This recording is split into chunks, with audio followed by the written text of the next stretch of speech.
Right now, in this very moment, who controls your mind? Not in theory, actually right now. When someone criticizes you, do you choose how to feel? When your phone buzzes, do you choose whether to look? When circumstances shift, do you choose your response? Most of us have surrendered control without realizing it. We've become consumers of life, waiting for something to arrive that will make us happy. Good day at work, we feel good. Bad traffic, we feel stressed. Someone praises us, we feel worthy. Someone ignores us, we feel invisible. The pattern runs so deep we don't even see it as a choice.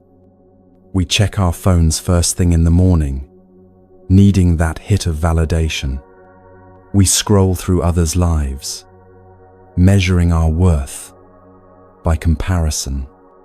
We wait for the weekend to feel relief, for vacation to feel peace, for retirement to feel free.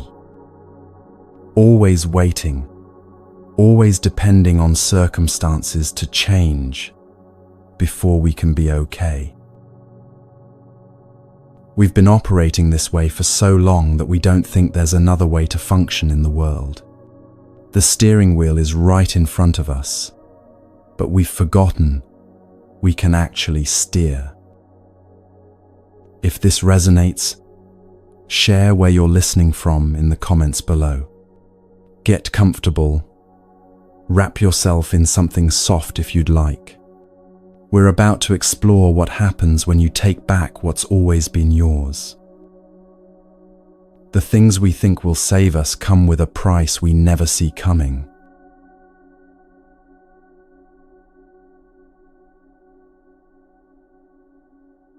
There's a trend happening right now among ambitious professionals and entrepreneurs. People are paying $100,000, sometimes $200,000, just to have dinner with a successful millionaire. One meal, a few hours of conversation. They see it as an investment, and in some ways, it is. They're buying access to shortcuts, to wisdom earned through decades of trial and error, to the formula that took someone else years to figure out. They want the map, so they don't have to wander blindly through the territory. And there's nothing wrong with seeking guidance. The desire to learn from those who've walked the path before us is natural and intelligent. These dinners can genuinely provide value, practical strategies, business insights, connections that might take years to build on your own. But let's look at what they're actually getting. Best case scenario, and this is if everything works out perfectly, if you implement every piece of advice flawlessly, if the market cooperates, if luck is on your side, you achieve economic freedom for 20 or 30 years of your life. Maybe you build a successful business that generates passive income. Maybe you master the stock market's patterns well enough to secure your retirement. Maybe you create wealth that gives you options most people never have. The ability to say no to jobs you hate, to take time off when you need it, to help your children get started in life. That's the dream they're buying into. And it's not a foolish dream. Economic security matters. Having resources provides genuine relief from certain kinds of suffering. But wealth doesn't solve what it can't touch. Your body ages, regardless of your bank balance. Sickness arrives uninvited, whether you can afford the best doctors or not. Relationships end despite your ability to provide comfort and security.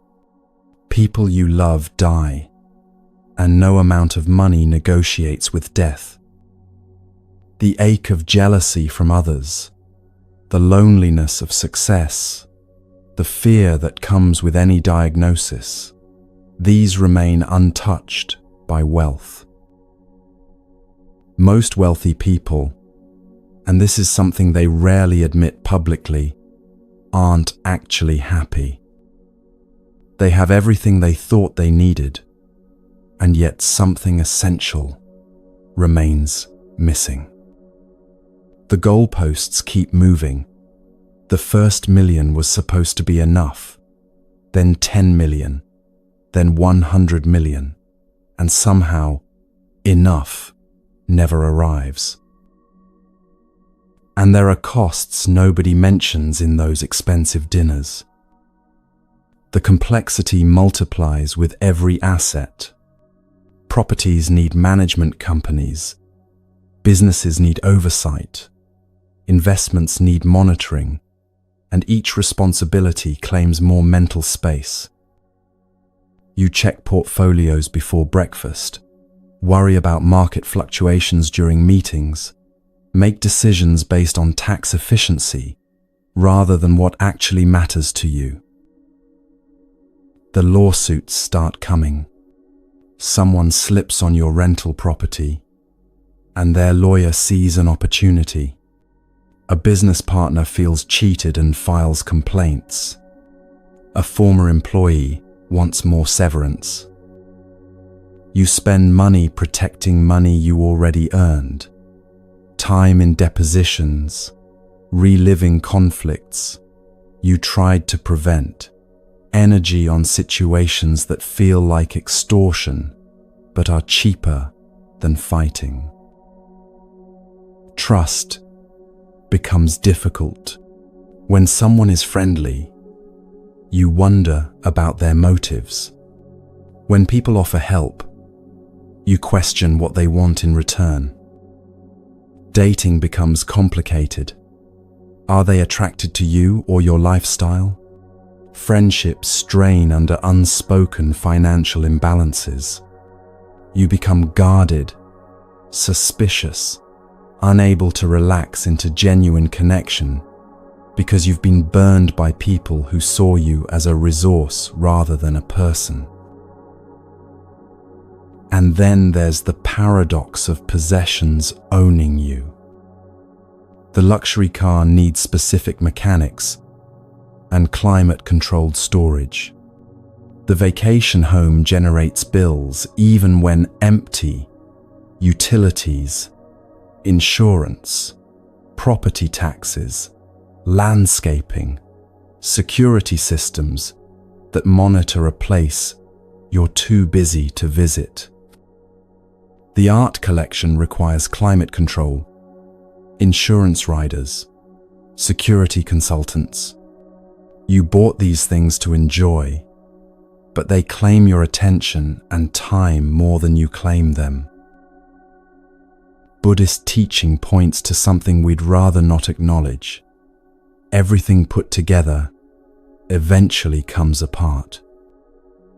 The business you spent decades building can fail when markets shift. The investment strategy that worked for 20 years becomes obsolete when technology disrupts entire industries overnight. The body you trained eventually protests. The runner's knees give out. The executive's heart reveals accumulated stress. Not as punishment, but because this is how conditioned things work. Understanding this isn't pessimism. It's seeing clearly what external solutions can and cannot provide. There's an ancient story that illustrates this perfectly. King Pasenadi ruled a prosperous kingdom in northern India during the Buddha's time. He had everything: wealth beyond measure, power over vast territories, respect from neighboring kingdoms, a palace filled with luxuries most people couldn't imagine. Every meal was a feast prepared by the finest cooks. Musicians performed for his entertainment. Servants attended to his every need. He could have anything the moment he desired it. And King Pasenadi loved to eat. He would consume enormous quantities at every meal, plates piled high with delicacies, servants bringing more dishes before he'd finished the previous ones. He ate past fullness, past satisfaction, simply because the food was there and tasted good, and he had the power to have as much as he wanted. Over time, the king grew obese. His body became heavy. His breathing labored. He needed help standing from his seat. Walking any distance left him exhausted. Sleep became difficult, as his breathing would sometimes stop entirely until he jolted, awake, gasping. But even experiencing this suffering directly every single day, he couldn't stop. The next meal would arrive, and he would eat the same way again, caught in a pattern he couldn't break, despite having all the willpower required to rule a kingdom. One day, after a particularly heavy meal, the king visited the Buddha. He sat down to listen to a teaching on moderation and mindfulness, and then fell asleep right there, still sitting up, unable to keep his eyes open from the weight of what he'd consumed. The Buddha looked at him with compassion. Here was a man who had everything the world says you need to be happy, and yet he sat there trapped in his own body, by his own choices, unable even to stay awake. When the king woke up embarrassed, the Buddha didn't lecture or shame him. Instead, he offered something simple, a short verse the king could remember during meals. When a person is always mindful, knowing moderation in the food they eat, their suffering decreases, they age slowly, and they protect their life. The Buddha asked a young attendant named Sudarsana to memorize this verse and recite it to the king at the beginning of every meal. King Pasenadi agreed to try. Every time he sat down to eat, young Sudarsana would stand nearby and recite the verse. At first it made little difference. The king would hear the words, nod politely, then eat exactly as he always had, the familiar pattern, too strong to interrupt with mere words. But gradually, hearing the same reminder every single day, something began to shift. He started to pause before automatically reaching for another serving. He began noticing the exact moment when his body had enough, even though his mind wanted more. He practiced putting down his fork when satisfied rather than stuffed, which at first felt almost painful, like denying himself something he deserved. Slowly, over many months, the king lost weight. His body became lighter, more mobile. He could move easily, breathe deeply, think clearly. Sleep came naturally again.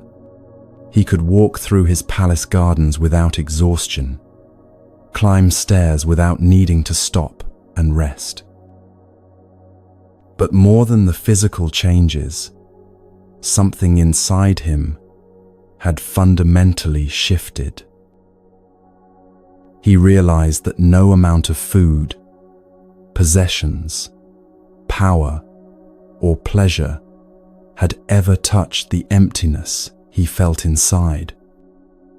He'd been trying to solve an internal problem with external solutions, and it had never worked because they addressed different dimensions of experience entirely. The problem wasn't that he needed more or better food. The problem was that he was looking in the wrong place for something that could only be found within. This is what happens when we chase external solutions for internal restlessness. You can have the feast and feel empty. You can have the wealth and feel insecure. You can have the success and feel inadequate. You can have the relationship and feel lonely. Because the restlessness isn't asking for more things, it's pointing to something missing in how you relate to your own experience, to your own mind, to this present moment. So where do we look instead? Buddhist wisdom points to something that sounds almost too simple. The peace you're seeking isn't something you need to acquire from outside yourself. It's something you already possess that you've forgotten how to access. Like King Pasenadi had the ability to eat mindfully all along, but needed help remembering it was even possible. This isn't about rejecting success or wealth or achievement. It's about understanding their limits. Money can buy comfort but not contentment. Success can bring respect from others but not self-respect. Achievement can prove your capability but not your worth as a human being. Pleasure can distract from discomfort but not resolve the underlying restlessness. There is a kind of well-being that doesn't depend on circumstances being a certain way.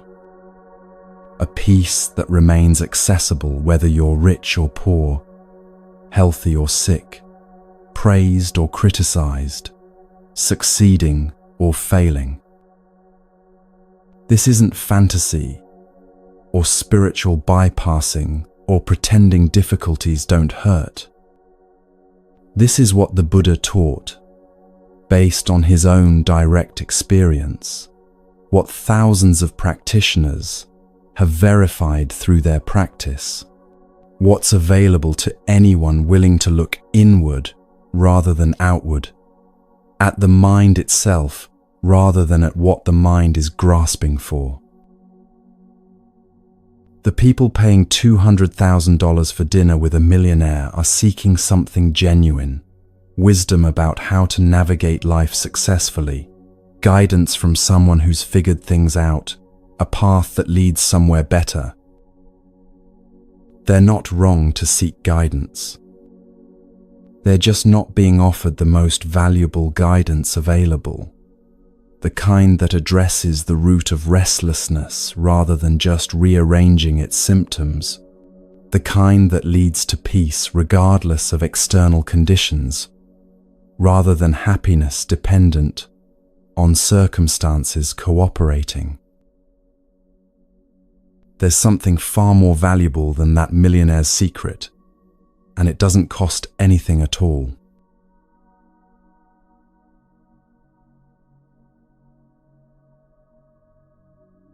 Imagine you found Aladdin's lamp.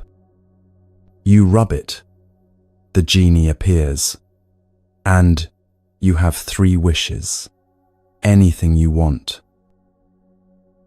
What would you wish for? Most people know immediately. Financial security, health for loved ones, success in their work, maybe attractiveness, talent, recognition. The specifics vary, but the pattern is the same. We wish for external things we believe will make us happy. How much would you pay for that lamp? How much is it worth to have your deepest wishes granted? Some people would give everything they own for just one wish, let alone 3. But there's a problem built into the very nature of wishes. Everything the genie can give you is temporary. The wealth can be lost in a market crash. The health can fade with a single diagnosis. The success can evaporate when industries change or younger competitors arrive. The relationship can end. The beauty fades with time. Even if the genie granted you perfect circumstances, those circumstances are composed of impermanent elements that will eventually come apart. Buddhist teaching points to something more valuable than any wish a genie could grant. Not more valuable in a vague spiritual sense, but practically more valuable for your actual day-to-day experience of being alive.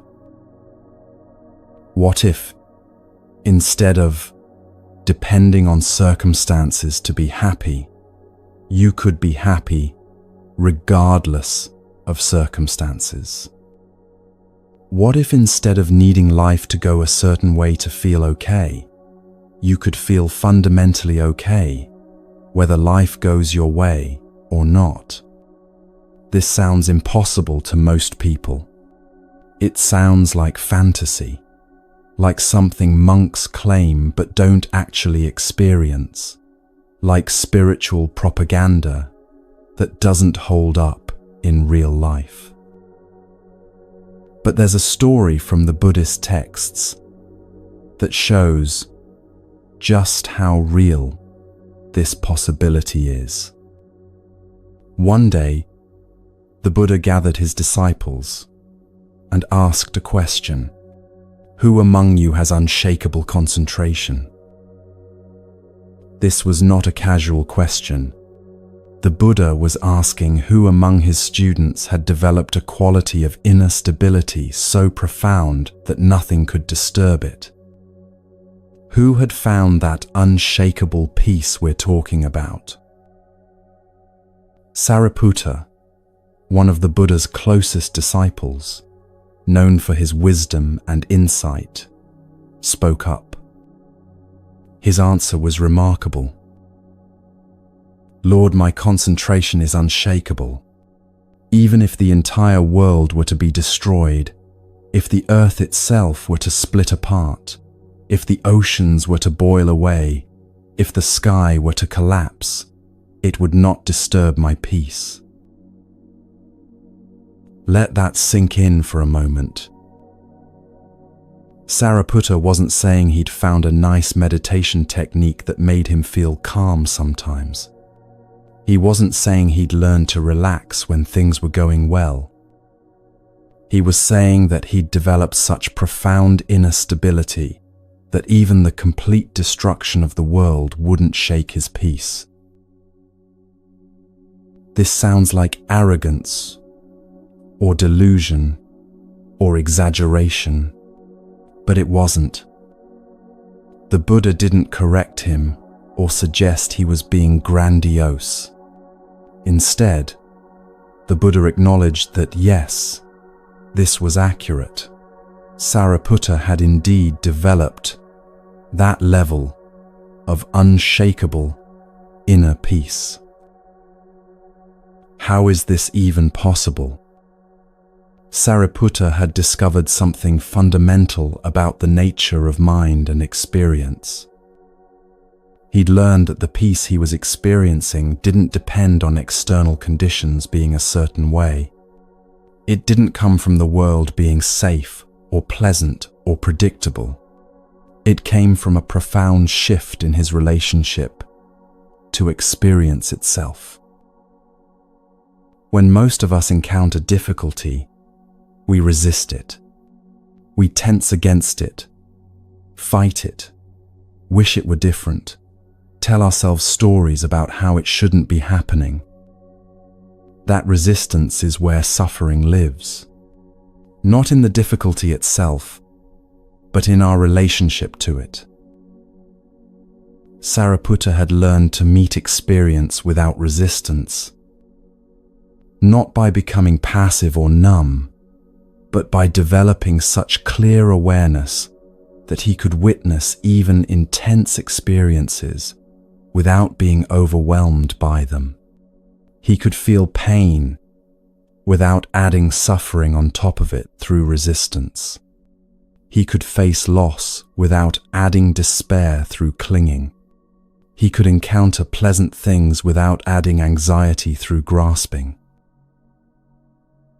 This is what allowed him to say that even world destruction wouldn't disturb his peace. Not because he'd become inhuman or uncaring, but because he'd found something within awareness itself that remains stable regardless of what's appearing in awareness. Think about it this way. When you watch a movie, you can experience intense emotions, fear during horror scenes, sadness during tragic moments, joy during happy endings. But underneath all those changing emotional experiences, there's an awareness that's simply witnessing them without being destroyed by them. You can cry at a sad movie and still be fundamentally okay. The sadness is real, but it's not threatening your basic well-being. Sariputta had learned to relate to life itself the way you relate to a movie, fully experiencing whatever arises without identifying with it so completely that his sense of well-being depends on it. This is what practice builds. Not immunity to pain or difficulty, but a fundamental shift in your relationship to them that makes you unshakable, even when life shakes everything around you. And this isn't fantasy. This capacity exists within human consciousness. Sariputta wasn't special or superhuman. He was simply someone who practiced with dedication and discovered what becomes possible when you train your mind systematically. What he found is available to anyone willing to look in the same direction and do the work. This kind of peace works whether you're rich or poor. It doesn't require comfortable circumstances. In fact, some of the most peaceful practitioners have lived in extremely difficult conditions. It works whether you're alone or surrounded by people, whether you're young with your whole life ahead or old with most of it behind you, whether you're healthy or dealing with chronic illness. The difference between conditional and unconditional happiness is the difference between a lamp that needs to be plugged in and a lamp with its own internal power source. Conditional happiness requires the right circumstances, good health, financial security, pleasant relationships, comfortable conditions. When you have those things, you feel happy. When you lose them, happiness disappears. You're constantly at the mercy of conditions beyond your control. Unconditional well-being is different. It doesn't mean you prefer pain to pleasure, or that you don't have natural human preferences. It means that underneath those preferences, there's a fundamental okayness that doesn't depend on getting what you prefer. You can still work toward goals, build things, create comfort, but your basic peace doesn't hinge on those efforts succeeding. Now, hearing about Sariputta's unshakable peace might create the wrong impression. You might think this requires becoming a monk, renouncing the world, spending years in caves, meditating. You might think it's only for spiritual athletes, willing to give up everything for practice. But there's another story that shows this isn't true. Chitta was a householder, not a monk, not a renunciate, not someone who'd left society to pursue enlightenment. He had a family, ran a business, dealt with all the ordinary complications of daily life that you deal with. He had to earn money, manage relationships, navigate conflicts, make difficult decisions. His life looked a lot like yours probably does. But Citta was also a practitioner. He took the Buddha's teachings seriously and integrated them into his ordinary life. He didn't wait until retirement to practice. He didn't tell himself he'd get serious about meditation once his business was established or his kids were grown. He practiced right in the middle of his messy, complicated, demanding life. During his work, while buying goods, negotiating prices, managing employees, handling customers, Citta practiced mindfulness. Not as some separate activity he did when he had free time, but as a quality of awareness he brought to whatever he was already doing. He learned to stay present during transactions, instead of getting lost in worry about profits. He practiced noticing his reactions to difficult customers, instead of just acting them out. He found moments of stillness, even in the middle of the marketplace. And something remarkable happened. Citta developed the ability to enter deep meditative states, not just while sitting in quiet rooms, but right in the middle of his ordinary activities. He could be negotiating a business deal and simultaneously rest in profound peace. He could be managing a conflict between employees and remain inwardly undisturbed. The Buddha heard about Citta's practice and praised him as one of the greatest lay disciples. Not because Citta had renounced the world, but because he'd found a way to practice deeply without renouncing anything. He proved that you don't need to choose between living fully in the world and developing profound inner peace. Citta showed that the marketplace can be as much a place of practice as a monastery. Your kitchen can be as valuable as a meditation hall. Your office can serve your awakening as much as a retreat center. The question isn't where you practice, but whether you practice, whether you bring awareness to the moments that make up your life. What made Citta's practice possible was a shift in understanding. He stopped seeing spiritual practice as something separate from daily life, something you do when you have free time or after you've handled your responsibilities. He started seeing every moment as an opportunity. The moment you wake up, the moment you speak to your partner, the moment you feel frustrated in traffic, the moment you make coffee. Every single moment offers a choice about where you place your attention and how you relate to your experience. Most people spend their whole lives waiting for the right conditions to practice. They tell themselves they'll start meditating once things calm down at work. They'll begin a serious practice once the kids are older. They'll really commit to it once they retire and finally have time.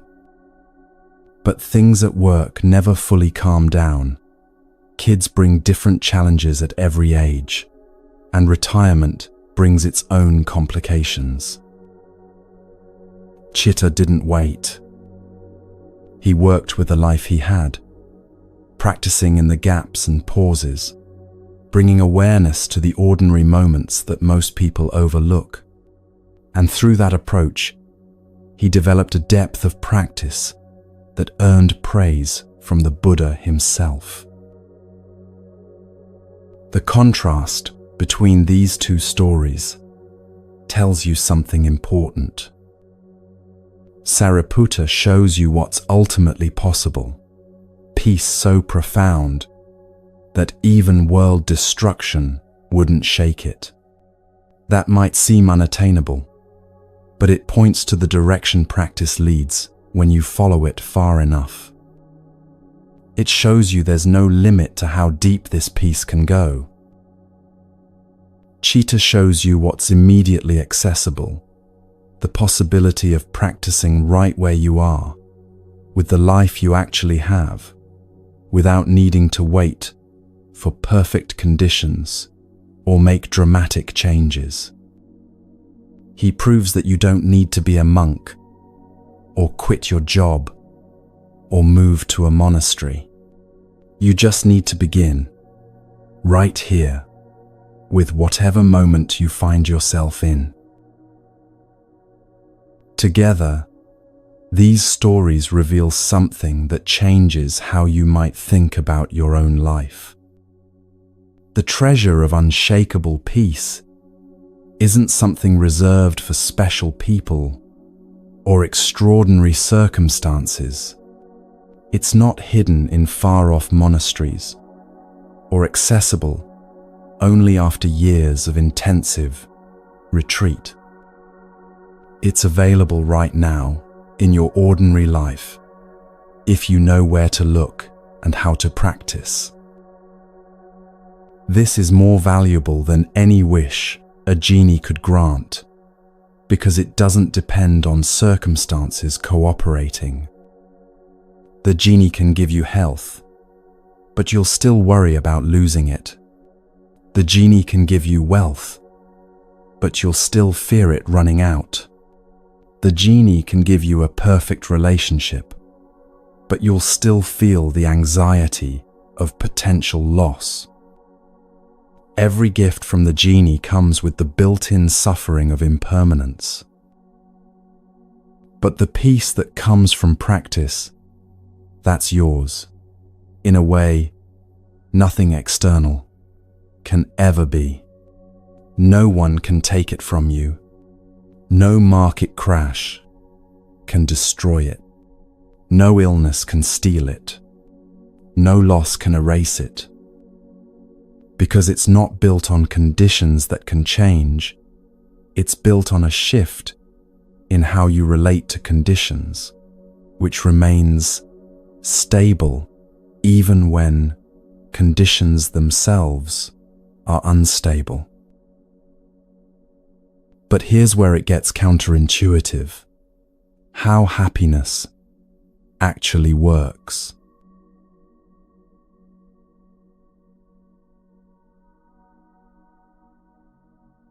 We operate under a simple equation that seems obvious. More satisfied desires equals more happiness. If getting what you want feels good, then getting more of what you want should feel even better. If satisfying one desire brings relief, then satisfying 10 desires should bring 10 times the relief. This makes perfect sense, and it drives almost every decision we make. We keep adding to the list of what we need, not just to survive, but to feel okay, to feel satisfied, to feel like life is working. But watch what actually happens when you follow this equation. Imagine someone, let's call them person A, who has 100 requirements for a good day. Not ridiculous things, just normal preferences that seem reasonable. The coffee needs to be hot and taste right. The commute needs to go smoothly without delays. Co-workers need to be pleasant and respectful. The work itself needs to feel meaningful, or at least not frustrating. Their boss needs to recognize their efforts. Lunch needs to be satisfying. The afternoon needs to have some energy, not just dragging exhaustion. The drive home needs to be clear, not stressful. Their partner needs to greet them warmly. Dinner needs to turn out well. The evening needs to have some relaxation without obligations piling up. They need to feel like they accomplished something today. Their body needs to feel decent. No headaches, no unexpected aches, no digestive issues. Sleep needs to come easily without lying awake worrying. And that's only 15 of 100 requirements. There are 85 more conditions that need to align for this person to end their day feeling satisfied. Now imagine person B, who has 5 requirements for a good day. They woke up breathing. They had something to eat. They had shelter when they needed it. Their body moved when they asked it to. They witnessed one moment of something worth noticing. Light through a window, a bird outside, someone's laugh, warmth from their coffee, even if it wasn't perfect. Which person has better odds of ending their day satisfied? The mathematics here are brutal and unavoidable. Person A needs 100 different things to align correctly. What are the chances of that happening on any given day? Essentially 0. Something will always go wrong. Traffic will be bad. A co-worker will be irritating. Their body will feel off. Dinner will be disappointing. Something won't meet the standard. They've guaranteed their own dissatisfaction through sheer probability. With 100 requirements, they're statistically doomed to disappointment. Person B needs 5 things, and all 5 are virtually guaranteed every single day. They'll wake up breathing. Check. They'll find something to eat. Check. They'll have shelter. Check. Their body will mostly cooperate. Check. One moment worth noticing? That's almost impossible to miss if you're even slightly paying attention. They're practically guaranteed satisfaction because their threshold is so achievable. Same world, same basic circumstances, completely different experiences of life. Not because one has better luck, but because one has made satisfaction almost impossible, while the other has made it almost inevitable. You can feel this in your own life right now. Think about a day recently when you felt disappointed, even though nothing terrible happened. Chances are, you'd built up requirements, maybe without even realizing it, and reality didn't meet them. The day was fine objectively, but it wasn't what you decided it needed to be for you to feel good about it. Now think about a time you felt genuinely content for no particular reason. Chances are you weren't requiring much in that moment. You were just present with what was actually there, without a checklist of conditions that needed to be met first. The equation we've been following is backwards. Happiness doesn't come from satisfying more desires. It comes from having fewer desires to satisfy in the first place. There's an old teaching from the Zen tradition that shows exactly how this works. It's told through a series of images about a young ox herder and his ox. The story begins with the herder standing alone, confused and anxious. His ox is gone. He doesn't know when he lost it, doesn't know where it went, doesn't even know where to begin looking. But he knows something essential is missing from his life, something he needs desperately to find before he can truly be okay. So he begins searching. He searches everywhere, through valleys, up mountains, across rivers, through forests thick with trees where visibility ends after a few steps. He asks every person he meets, "Have you seen my ox?" He follows rumors and suggestions, traveling miles based on second-hand information that usually leads nowhere. Days turn into weeks, weeks into months, months into years. The searching becomes his whole life. Every morning he wakes up thinking about the ox he's lost. Every evening he goes to sleep discouraged that another day has passed without finding it.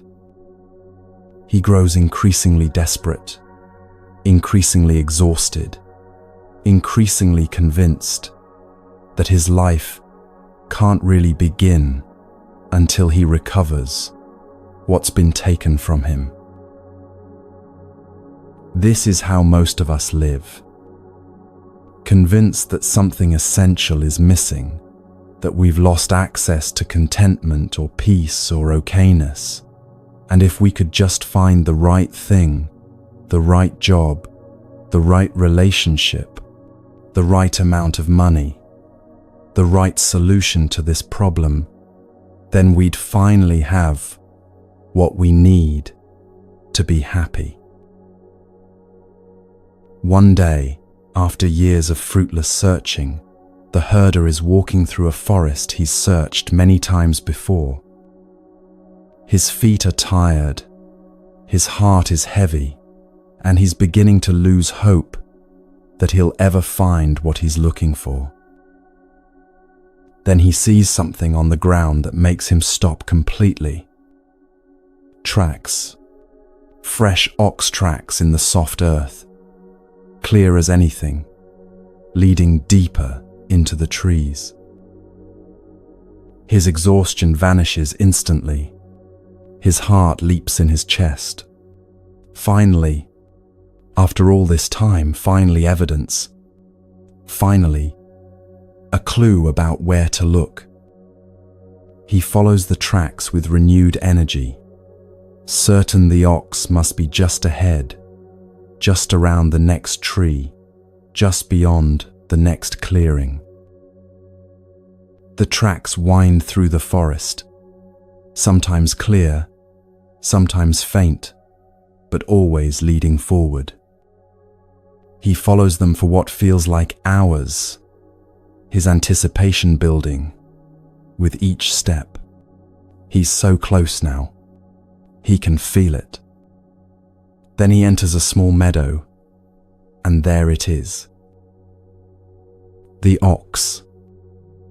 His ox, standing peacefully in the afternoon light, grazing on grass, completely unconcerned, exactly where it's supposed to be. But something about seeing it stops the herder completely. He doesn't rush forward to grab it. He just stands there at the edge of the clearing, watching and slowly understanding something that changes everything. The ox was never lost. It hadn't run away. It hadn't been stolen. It hadn't disappeared or abandoned him or vanished into thin air. It was just being an ox, grazing when hungry, resting when tired, moving naturally through its days, without drama or urgency or any sense that something was wrong. The herder had convinced himself the ox was lost, that something essential was missing, that he needed to search desperately to recover what had been taken from him. But the ox was nearby the whole time, peacefully existing, and the only thing keeping them apart was the herder's panic and his frantic searching and his absolute certainty that what he needed wasn't already here. He'd spent years searching for something he already had. All that exhaustion, all that desperation, all that suffering, none of it was necessary. He was chasing something that was never actually missing. This is what we do. We're convinced that contentment is lost, that happiness is somewhere else, that peace is something we used to have or might have in the future, but definitely don't have right now. So we search, we chase achievements, we pursue pleasures, we accumulate possessions, we build relationships, we try to fix our bodies and our circumstances and our lives, certain that the next thing will finally be what restores what we're missing. But what if you're not missing anything? What if the contentment you're seeking is already available right now, in this moment, as it actually is, and the only thing keeping you from it is your long list of requirements about how this moment needs to be different before you allow yourself to feel it? This is where Buddhist teaching gets radical.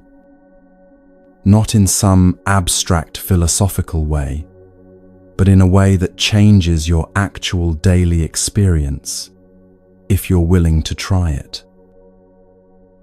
Take every preference you're carrying, every demand about how things should be, every requirement for your satisfaction, all your ideas about what needs to be present for you to be okay, the perfect temperature, the right energy level, pleasant interactions, things going smoothly, your body feeling good, achieving what you wanted, being treated fairly, circumstances cooperating with your plans. All of it, every single condition you place on your contentment, imagine gathering it up and putting it in a bag. Not sorting through it, not keeping the reasonable requirements and discarding the unreasonable ones, not refining your standards into better versions. Just taking the whole mechanism of requiring things to be certain ways before you can be okay and putting it in the bag. Then tie the bag closed and throw it away. Just release it entirely. This whole system of checking whether conditions meet your standards, this constant evaluation of whether what's happening is good enough, this exhausting work of measuring reality against your requirements and finding it lacking. What happens when you do this? You don't become passive or lose all standards or accept everything without discernment. What happens is you become free. Free from the constant background anxiety about whether conditions will meet your requirements. Free from the automatic disappointment when things don't go as expected.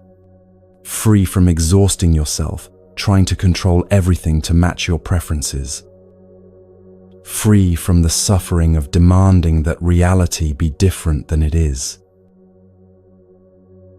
You can have the adequate meal instead of requiring the perfect meal, and discover that adequate actually nourishes you just fine.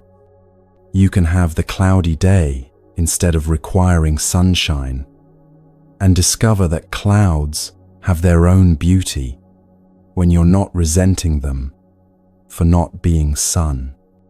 You can have the imperfect rest instead of requiring ideal conditions, and discover that your body rests anyway when you stop demanding it to be different. Buddhist teaching says, happiness doesn't come from satisfying desires, it comes from reducing desires.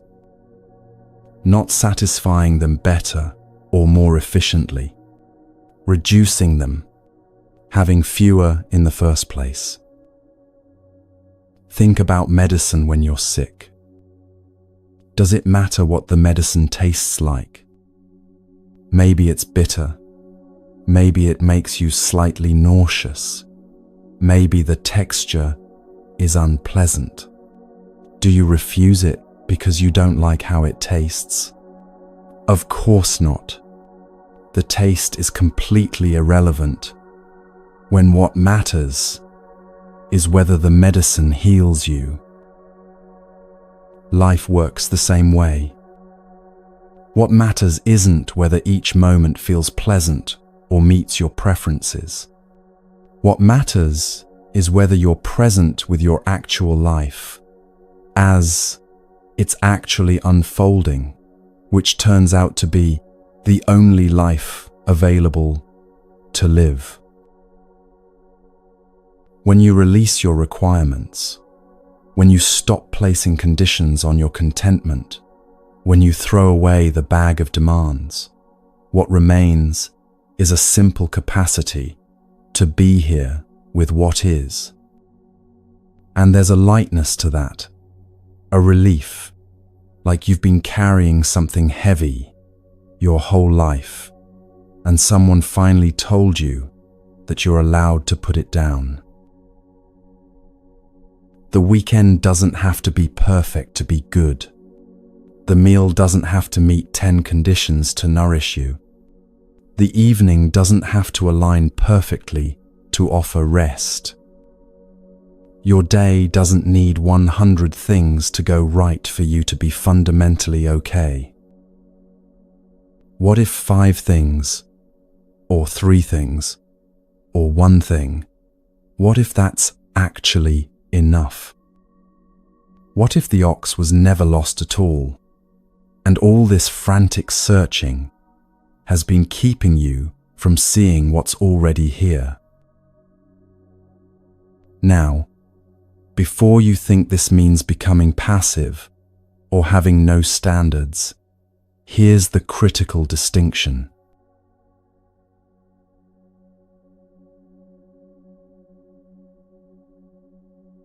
You're lying in bed at 11:30 at night, desperately needing sleep because tomorrow's important, but your mind won't stop. Thoughts keep coming, replaying today's conversations, planning tomorrow's tasks, worrying about next week's deadline. You've tried everything, different positions, counting breaths, telling yourself to relax, but sleep won't come. You feel the frustration building, that sense of your body betraying you. In your mind, you're demanding, just sleep. Stop thinking. I need to rest. Why won't you let me rest? Or you're standing in your kitchen watching water drip from the ceiling where it shouldn't be dripping. You just had this fixed 2 months ago, paid hundreds of dollars, and now it's leaking again from a different spot. You can see the water stains spreading, And you know this means more money, more contractors, more disruption. You feel that familiar sinking in your stomach, that mix of anger and helplessness. In your mind, you're demanding, stay fixed. Stop breaking. Why can't anything just work like it's supposed to? Or you're watching your elderly parents struggle to remember your name for the third time this visit. They look at you with that confused expression, searching for something that's slipping away, and you can see them getting frustrated with themselves. Last month, they remembered perfectly. Last year, they were still sharp, still fully themselves.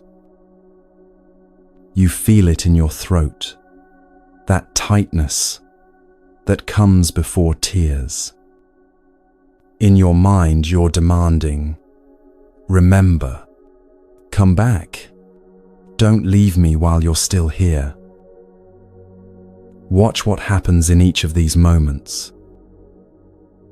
Your mind, demanding sleep, becomes more agitated with each demand. The very act of insisting, I must sleep now, activates your nervous system, floods you with stress hormones, guarantees the wakefulness you're fighting against. Your demand creates the exact opposite of what you want. And at 2 a.m, you're lying there exhausted but wired, having spent hours battling your own mind instead of simply being present with sleeplessness until sleep naturally arrives. Your ceiling, indifferent to your frustration, continues dripping. Your demand that it stay fixed changes nothing about the plumbing, the water pressure, the age of the pipes, but it changes everything about your experience of this moment. What could be simply, there's a leak, I need to call someone, becomes an hours-long internal war with reality, with unfairness, with the universe that refuses to cooperate, with your very reasonable desire for things to just work. Your parent, lost in the fog of their failing memory, doesn't suddenly snap back because you want them to. Your demand that they remember, that they stay themselves, that time stops stealing them from you. None of it changes the relentless progression of their condition. But it fills this precious moment with your resistance instead of your presence, with your demands instead of your love, with your wish for them to be different instead of your attention to who they actually are right now. This is the suffering that comes from demanding what you cannot control. Not the pain of the situation itself, that's real and unavoidable, but the additional layer of suffering you create by insisting reality should be other than it is. You can't demand your mind into sleep. You can't demand your house into staying fixed. You can't demand your parents' memory into returning. These things will unfold according to their own nature, their own causes and conditions, completely indifferent to your demands. But there's something you can control, something you have complete authority over, something that changes everything, even when circumstances don't change at all. Your response. Instead of demanding sleep, you can change your relationship to sleeplessness. Notice the thoughts arising without grabbing onto them. Feel the restlessness without fighting it. Let your body simply rest, even if sleep doesn't come. You can't force sleep, but you can stop forcing wakefulness through your resistance. Sometimes when you release the demand, sleep arrives on its own.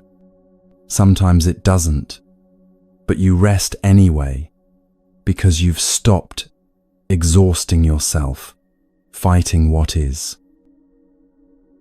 Instead of demanding your house stay fixed, you can change your relationship to things breaking.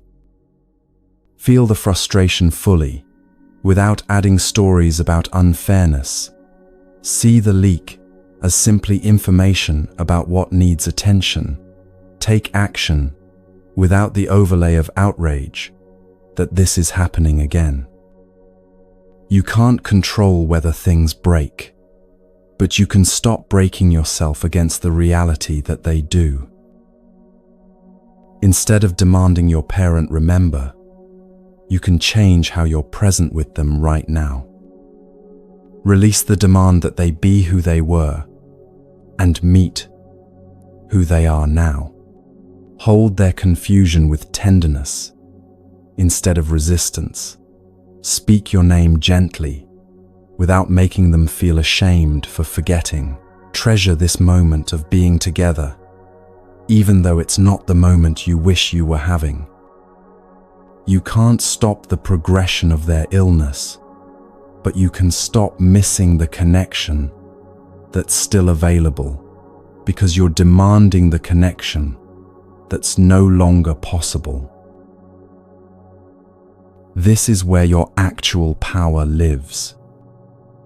Not in controlling circumstances, but in choosing how you meet circumstances. Not in making reality different, but in transforming your relationship to reality. So stop demanding from the world. Stop demanding from other people. Stop demanding from your own body and mind as if they're servants who must obey. Redirect all that demanding energy inward toward the one thing you actually have authority over: your own presence, your own response, your own way of being with what is. This is your life. Not the life you wish you had, not the life you think you deserve, but this actual life unfolding right now. This is your mind experiencing these thoughts, these feelings, these reactions. You're the one here, present in this body, in this moment, with these specific circumstances. No one else can live this life for you or tell you how to respond. This is your steering wheel, and your hands are on it whether you acknowledge it or not. The question is, are you steering, or are you just gripping the wheel while circumstances push you wherever they want? There's a teaching story about a monk named Sona that captures something essential about this. Sona was completely dedicated to his practice. He would meditate until his legs went numb, walk in meditation until his feet bled, practice with such intensity that his body was breaking down. He barely slept, barely ate, demanded from himself constant, perfect effort because he believed that's what spiritual progress required. But he wasn't progressing. Despite all his effort, or perhaps because of it, he felt farther from peace than when he'd started. He was exhausted, discouraged, his body damaged, his mind agitated from the constant pressure he was placing on himself. The Buddha noticed and asked about Sona's background, Before becoming a monk, Sona had been a musician who played the lute. The Buddha asked him a simple question. When you tuned your lute, what happened if the strings were too tight? They would break, Sona said. And if they were too loose? No sound would come out, just dead notes, no music. And when they were tuned just right, then the instrument could make beautiful music, Sona said, and suddenly understood what the Buddha was showing him. Demanding from yourself works the same way. Too much demand, and you break, exhausted, burned out, damaged by your own excessive standards. Too little demand and nothing happens.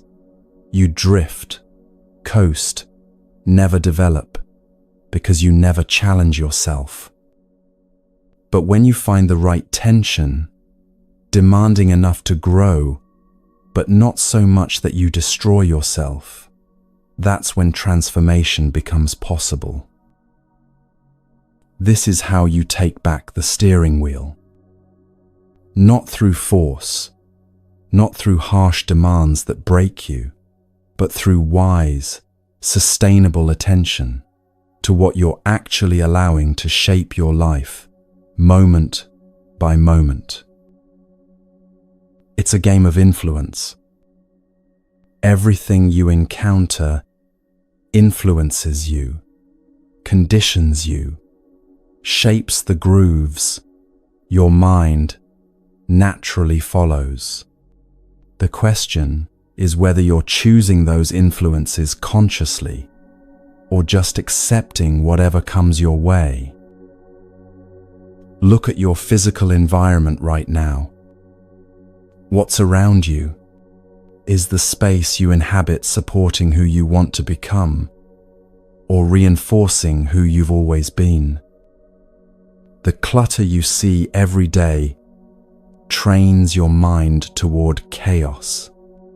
The order you maintain trains your mind toward clarity. These aren't just aesthetic choices.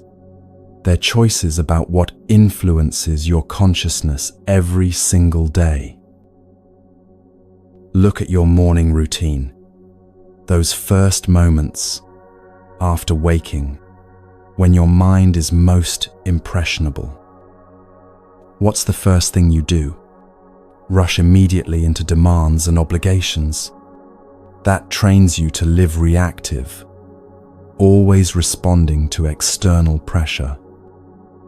Or do you create even 5 minutes of settling into yourself before engaging with the world? That trains you to live from your own center instead of from constant reaction. Look at who you turn to when you're struggling.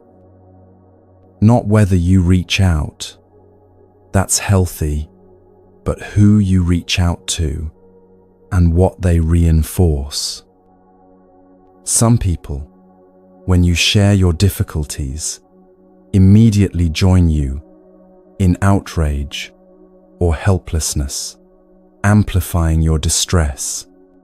Others help you find your own steadiness again, reflecting back your capability without dismissing your pain.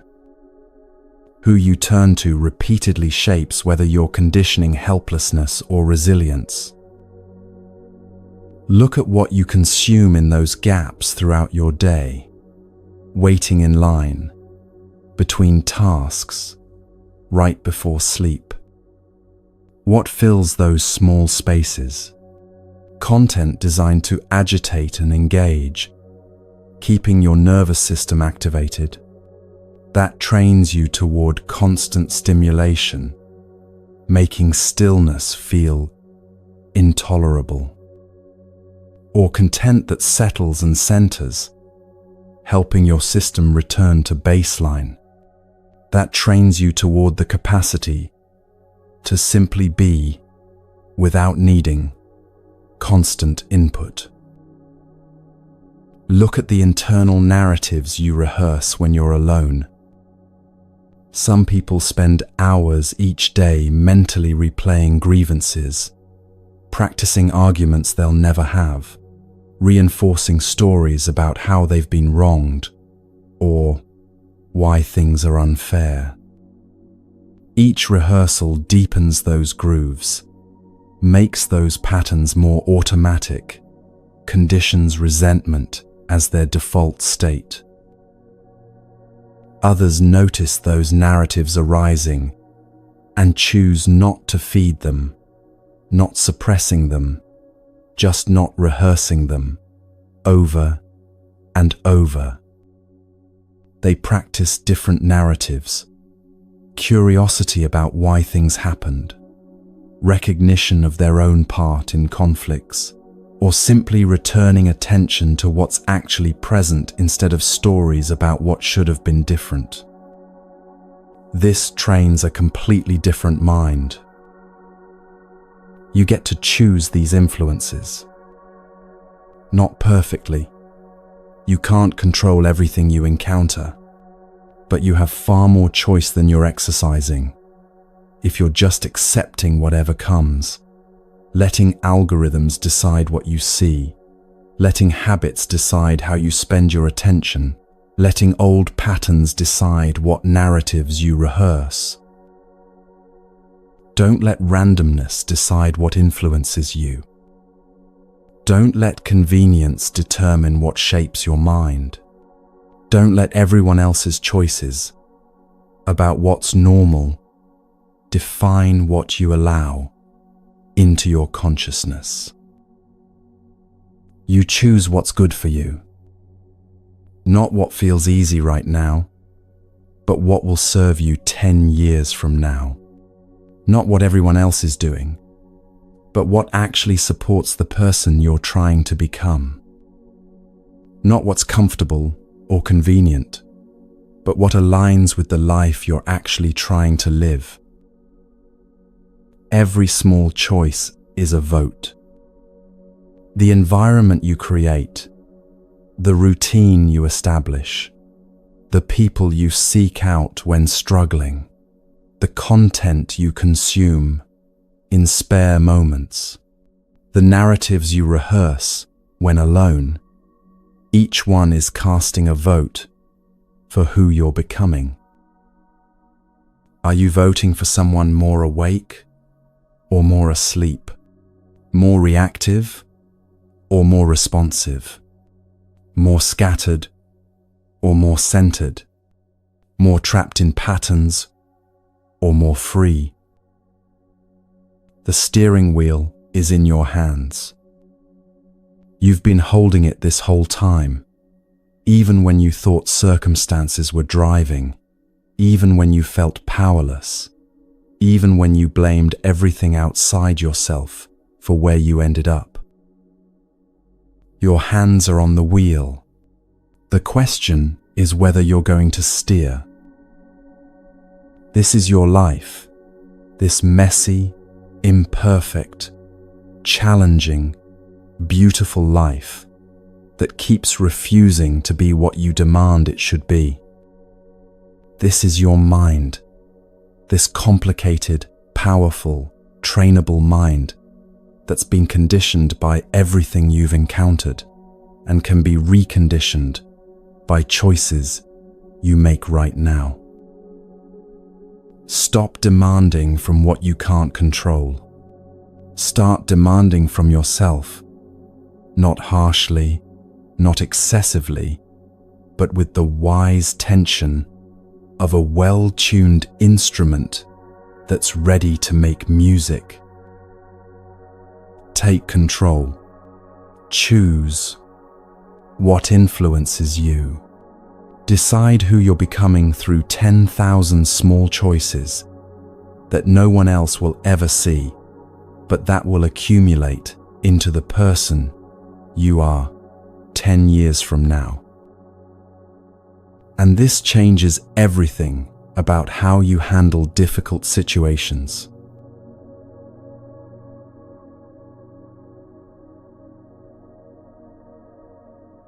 There's a moment that comes every morning. Your alarm sounds, and in the space between sleep and waking, before thought fully forms, your hand reaches for your phone. It's automatic, practiced, a pattern repeated so many times that your body performs it without conscious decision. The blue glow fills your eyes. Notifications cascade down the screen, and suddenly you're reacting to the world before you've even felt your own breath. This feels comfortable, familiar, easy. Or there's another moment, maybe at work, when a colleague says something that lands wrong in your chest. A small criticism, a dismissive tone, something that stings. You feel the impulse to speak, to defend yourself, to clarify what they've misunderstood. But speaking up would be uncomfortable. Your voice might shake. They might argue back. The moment might become tense and awkward. So you stay silent, swallow the feeling, tell yourself it doesn't really matter. This feels comfortable too, safer, easier than the alternative. Or evening arrives and you're finally home, finally free of the day's demands. You know you plan to meditate or exercise or work on that project you care about. But the couch is right there, the TV is right there, your phone is right there, offering infinite ways to make the next few hours disappear without effort.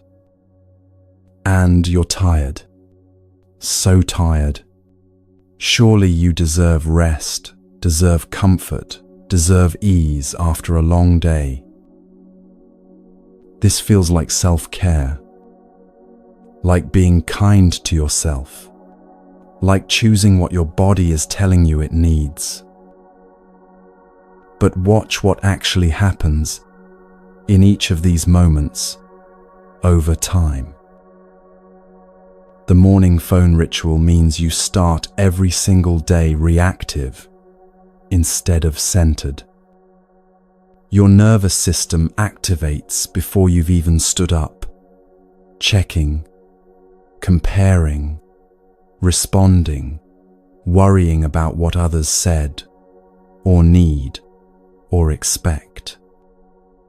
You condition yourself to need external input before you can feel awake, to check for validation before you can feel okay, to consume information before you know what you actually think or feel or want. Do this for a year, and you've lost 365 mornings of meeting yourself first, of setting your own intention before responding to others' agendas, of starting your day from your own center. Do this for 10 years, and you've forgotten what it feels like to wake up as yourself, instead of immediately becoming a responder to notifications. The silent moment at work, swallowing your truth to avoid discomfort, means your authentic voice grows weaker, while your people-pleasing grows stronger. Each time you choose silence over honesty, you train yourself that your truth matters less than others' comfort, that keeping things smooth is more important than being real. You condition yourself toward a particular kind of safety that's actually a cage, the safety of never risking rejection by never showing up honestly. Do this for a year, and your relationships become performances, careful dances, where everyone's pretending and no one's connecting. Do this for 10 years and you wake up one day realizing you're surrounded by people who know your mask but not your face, who like the version of you that never makes waves, but have no idea who you actually are beneath the performance. The evening collapse into distraction. Choosing comfort over commitment means your dreams stay dreams while your days disappear into other people's content. Each time you choose easy over meaningful, you train yourself that immediate comfort matters more than long-term development, that how you feel right now should determine what you do, that tired is a reason to stop rather than just a sensation to be present with while you do what matters anyway. Do this for a year, and the gap between who you are and who you want to become grows wider. Do this for 10 years, and you look back on a life where you meant to write the book, build the skill, create the thing, become the person, but you were tired, it was uncomfortable, scrolling was easier. This is what's actually happening when we let comfortable and uncomfortable determine our choices. We think we're just responding sensibly to how we feel in the moment. We don't realize we're conditioning patterns that will shape our entire lives. There's an old teaching from a Zen master to a student who couldn't maintain his practice. The student kept saying, "I want to meditate, but I just don't feel like it. I want to study, but it's uncomfortable sitting still that long. I want to change, but choosing what's difficult feels too hard." The master asked him, "When you're sick and the doctor gives you medicine, do you only take it if it tastes good?" The student looked confused. "No, of course not. I take it because it heals, regardless of taste." "Then why," the master asked gently, "do you only take medicine for your mind if it feels comfortable?" This question should land in your chest and stay there for days. Not because it's a clever philosophical puzzle to solve intellectually, but because it exposes something most of us have never questioned.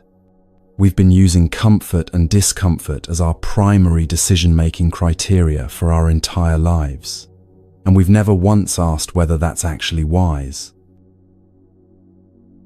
We don't refuse antibiotics because they taste bad. We don't reject chemotherapy because it makes us nauseous. We don't decline surgery because recovery will be painful. When it comes to physical health, we understand that what matters isn't how something feels, but whether it heals. But when it comes to mental health, emotional health, spiritual health, we treat comfort like it's the goal and discomfort like it's the enemy. We choose what feels easy over what's actually beneficial. We avoid what's uncomfortable, even when discomfort is exactly the medicine we need. Meditation feels uncomfortable, body restless, mind racing, everything in you wanting to move, to check your phone, to do anything except sit with your own experience. But that discomfort is the medicine working. It's showing you how scattered your attention has become, how dependent you are on external stimulation, how rarely you're actually present with yourself. The discomfort is revealing what needs to be seen so it can be healed. Scrolling feels comfortable, no effort, constant stimulation, endless novelty. But that comfort is the poison working. It's fragmenting your attention, training you toward distraction, conditioning you to need constant input to avoid being present with yourself. The comfort is hiding the damage it's doing. The difficult conversation with your partner feels uncomfortable, vulnerable, risky, potentially conflict-creating. But that discomfort is the medicine. It's creating space for real intimacy, building genuine trust, allowing both of you to be seen rather than just safe. The discomfort is what transforms surface-level harmony into deep connection. Avoiding the conversation feels comfortable. No risk, no tension. Everything stays pleasant on the surface. But that comfort is the poison. It's letting distance grow silently, allowing small resentments to accumulate, trading long-term intimacy for short-term ease. The comfort is killing your connection so slowly you don't notice until it's gone. Exercise when you don't feel like it feels uncomfortable. Body resisting, mind producing excuses. Bed or couch looking so appealing. But that discomfort is the medicine. It's building strength, training discipline, teaching you that you can do things regardless of how you feel about doing them. The discomfort is making you stronger in ways that matter far beyond physical fitness.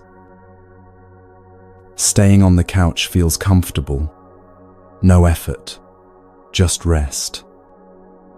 But that comfort is the poison. It's weakening your body, reinforcing the habit of choosing ease over growth, stealing from your future health to buy momentary rest you don't actually need. The comfort is making you weaker in ways you won't notice until your body starts breaking down. Do you see the pattern? Comfort and benefit are not the same thing. They're often opposites. What feels comfortable in the moment frequently undermines your long-term well-being. What feels uncomfortable in the moment frequently serves your deepest growth. This is why Buddhist practice asks you to remove two phrases from your vocabulary entirely. The first, "This is comfortable," or "This is uncomfortable." The second, "I feel like it," or "I don't feel like it." These phrases make comfort your authority, your feelings, your guide, your momentary sensations, your decision maker. They suggest that how something feels should determine whether you do it, as if pleasant sensations mean beneficial action and unpleasant sensations mean harmful action. But this is completely backwards from how growth actually works. Replace "Is this comfortable?" with "Is this beneficial?" Replace "Do I feel like it?" with "Does this serve my growth?" These questions change everything because they shift your criteria from sensation to wisdom, from momentary feeling to long-term development, from comfort seeking to purpose following. You don't feel like meditating this morning. So what? You're not feeling like it is just a pattern of resistance that's been conditioned through repetition. It has no more authority than a craving for sugar or an itch that demands scratching. Notice, I don't feel like it, as a thought arising in your mind. Acknowledge it without judgment, and then meditate anyway, not despite the feeling, but with complete indifference to it. The conversation feels uncomfortable. So what? Your discomfort is just your nervous system trying to protect you from potential conflict, an old survival mechanism that can't distinguish between genuine threat and simple challenge. Thank it for trying to help. Acknowledge that you feel the discomfort, and then speak your truth anyway, because honest communication serves the relationship more than comfortable silence ever could. You feel like collapsing into distraction after work? So what? You're feeling like it is just fatigue mixed with habit, your body's preference for ease mixed with years of conditioning toward avoidance. Notice the feeling, be present with the tiredness, and then do what matters anyway, because your life is built through what you actually do, not through what you feel like doing. When you remove comfort and feeling like it as your decision criteria, you discover something profoundly liberating. You can do things regardless of how you feel about doing them. Your actions become independent of your passing emotional weather. You're finally free to act according to your deeper values instead of your surface moods. This doesn't mean becoming masochistic or seeking discomfort for its own sake. It's not about punishing yourself or treating all pleasure as suspect. It means discomfort stops being a reason to quit, and comfort stops being a reason to continue. Both are just sensations, just weather, just passing states that you can be present with while you choose your actions based on what actually serves your development. Sometimes, what serves you is comfortable, nourishing rest when genuinely exhausted, connection when lonely, warmth when cold. Sometimes what serves you is uncomfortable, honesty when it's risky, discipline when it's hard, presence when you'd rather escape. The point isn't always choosing discomfort. The point is removing comfort as the deciding factor. This goes against everything modern culture teaches. We're taught that comfort is the goal, that convenience is progress, that making everything easier is obviously better. Entire industries exist to eliminate discomfort from your life, to make things faster, smoother, more effortless, more pleasant. We're taught that if something's uncomfortable, you should find an easier way, try something else, stop doing it. We're taught that discomfort means something's wrong. Buddhist teaching says discomfort often means something's right. Right in the sense that you're working at your growing edge. Right in the sense that you're choosing what serves over what's easy. Right in the sense that you're training yourself in ways that matter. You don't go to the gym to be comfortable. You go to strain, to challenge, to push past current limits. The discomfort is the point. That's what creates strength. If you only lift weights that feel comfortable, you never get stronger. The same principle applies to every dimension of growth. Mental strength comes from thinking through difficult problems, even when it's easier to give up. Emotional maturity comes from staying present with difficult feelings, even when it's easier to numb out. Spiritual depth comes from facing your own patterns, even when it's easier to stay distracted. In every case, discomfort signals you're working at your edge rather than staying in your comfort zone. This requires maturity that our culture doesn't cultivate.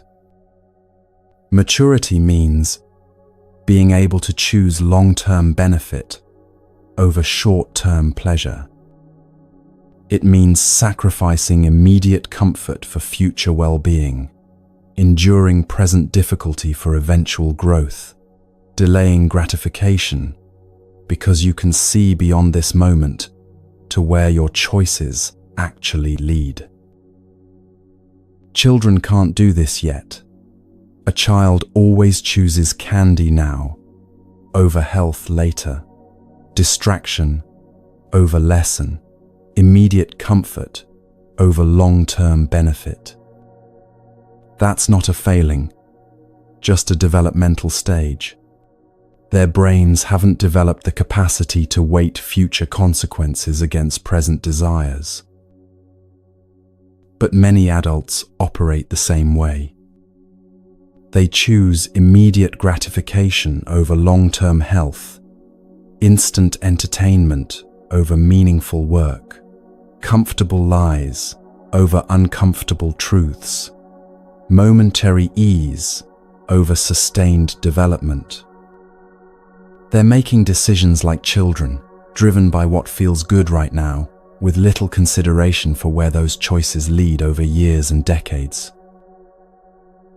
Maturity is the capacity to hold a longer view, to see that the workout you don't feel like doing today contributes to the vitality you want at 70. To understand that the difficult conversation you're avoiding now will either happen later under worse circumstances or slowly poison your relationship through years of accumulated silence. To recognize that the meditation you skipped this morning is one more missed opportunity to train the mind that will serve you every moment of every day for the rest of your life. Pleasant and beneficial are not the same thing. Pleasant is what feels good right now. Beneficial is what serves your growth, your health, your freedom, your deepest values over time. When they overlap, wonderful, enjoy it. When they conflict, maturity means choosing beneficial over pleasant, medicine over candy, what serves over what's easy. This is the wisdom of delayed gratification, understanding that the greatest satisfactions in life usually require short-term discomfort. The satisfaction of a body that moves well comes from years of uncomfortable workouts. The satisfaction of a skill truly mastered comes from hours of uncomfortable practice. The satisfaction of relationships that go deep comes from countless uncomfortable moments of choosing honesty over harmony. The satisfaction of a mind that's free comes from years of uncomfortable encounters with your own patterns. None of it's comfortable in the moment. All of it creates something more valuable than comfort ever could. A life actually lived rather than just survived, a self actually developed rather than just maintained, a presence actually cultivated rather than constantly avoided. But people often confuse this with one of Buddhism's most misunderstood teachings.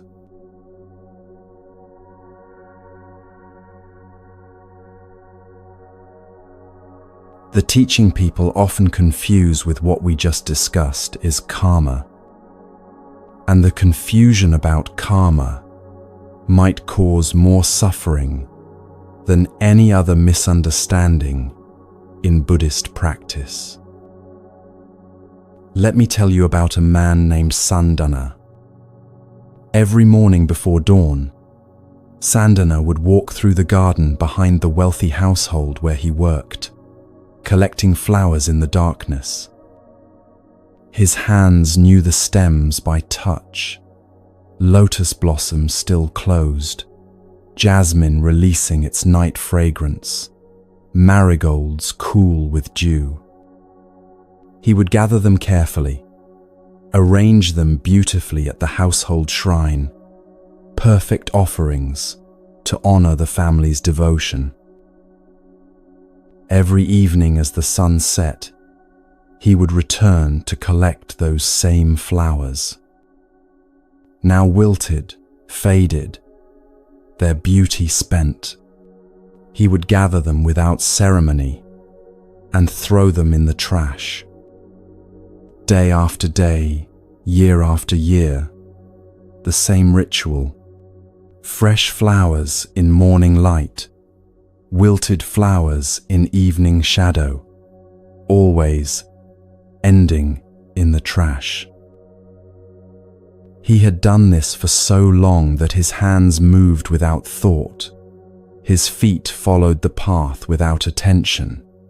His mind was somewhere else entirely, usually rehearsing all the reasons his life would never change, could never be different, was fixed by forces beyond his control.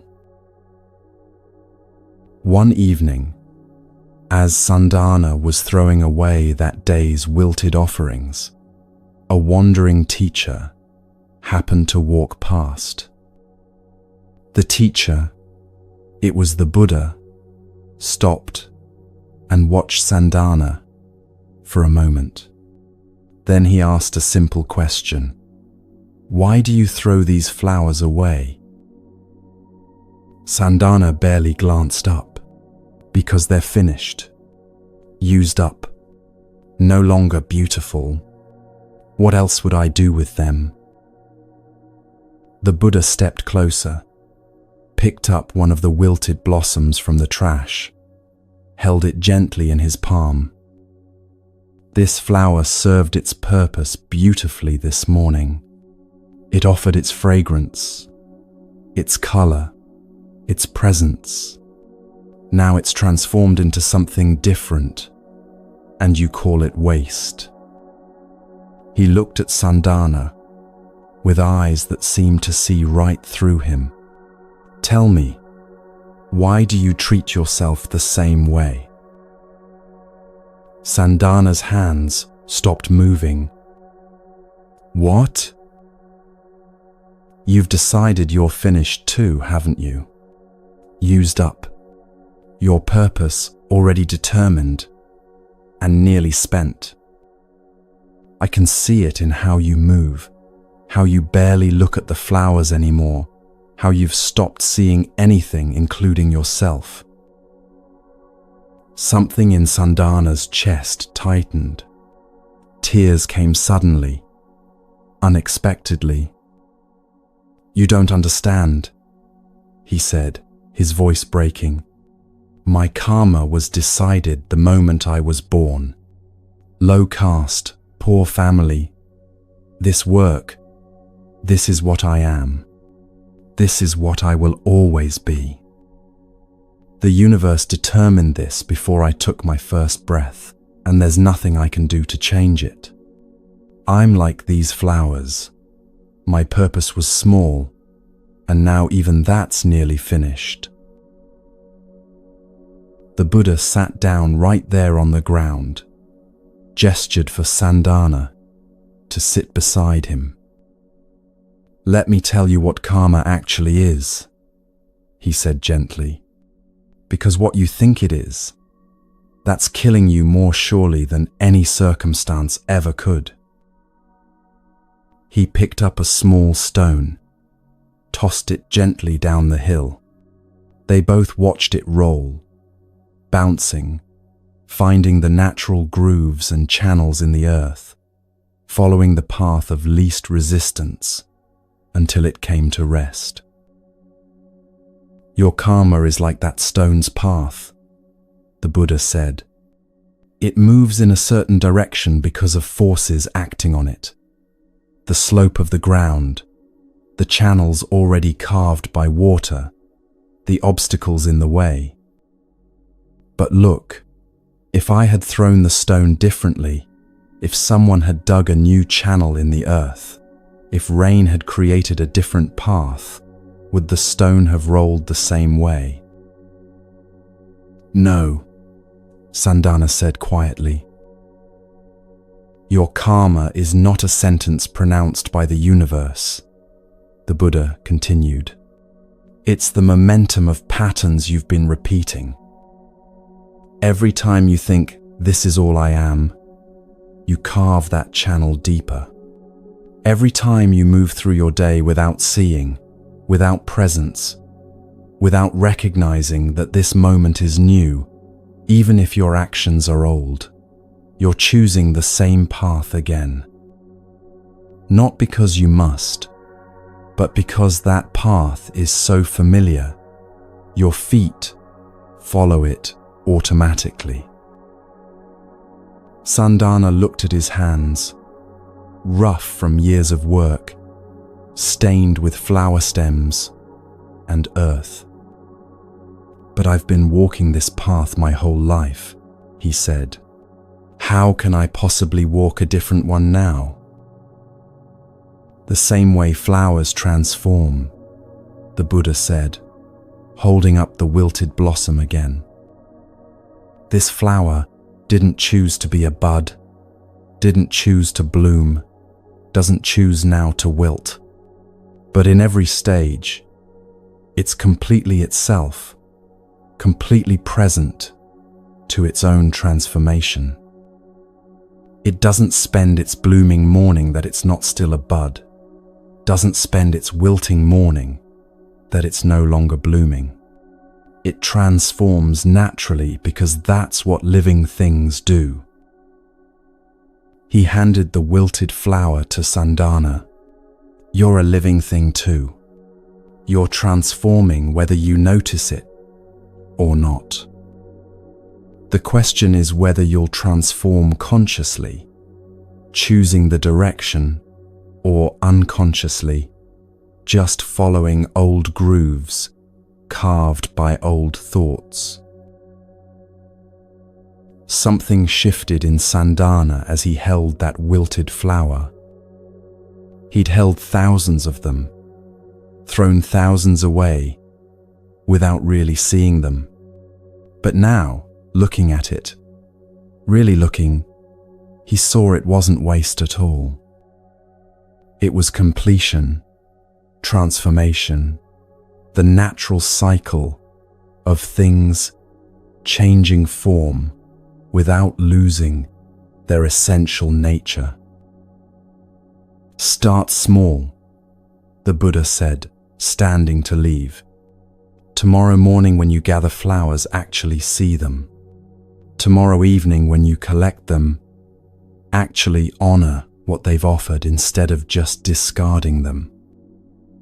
Not because it will change your caste or your circumstances, but because it will change the path your attention walks, and where attention goes, everything follows." Sandana did start small. The next morning, he paused at each flower before cutting it. He noticed the way the lotus held water in its petals, how the jasmine's fragrance shifted as sun touched it, the precise geometry of each marigold's petals. Just noticing, just being present with what was actually there, instead of moving through the routine half asleep, as he'd done for years. That evening, instead of throwing the wilted flowers directly in the trash, he began composting them carefully. He created a small area in the corner of the garden where wilted flowers would slowly become soil, feeding next season's blooms. The task took no more time than throwing them away, but his attention had completely changed. He was present with the transformation instead of just discarding it. These seem like tiny changes: noticing flowers, composting instead of trashing.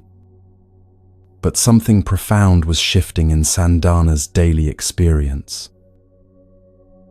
When the thought arose, "I'm just a low-caste florist," instead of believing it automatically, he would pause and ask, "Is that thought true right now, in this moment, or is it just an old groove my mind follows?" When he felt the urge to move through his work automatically, he would bring his attention back deliberately.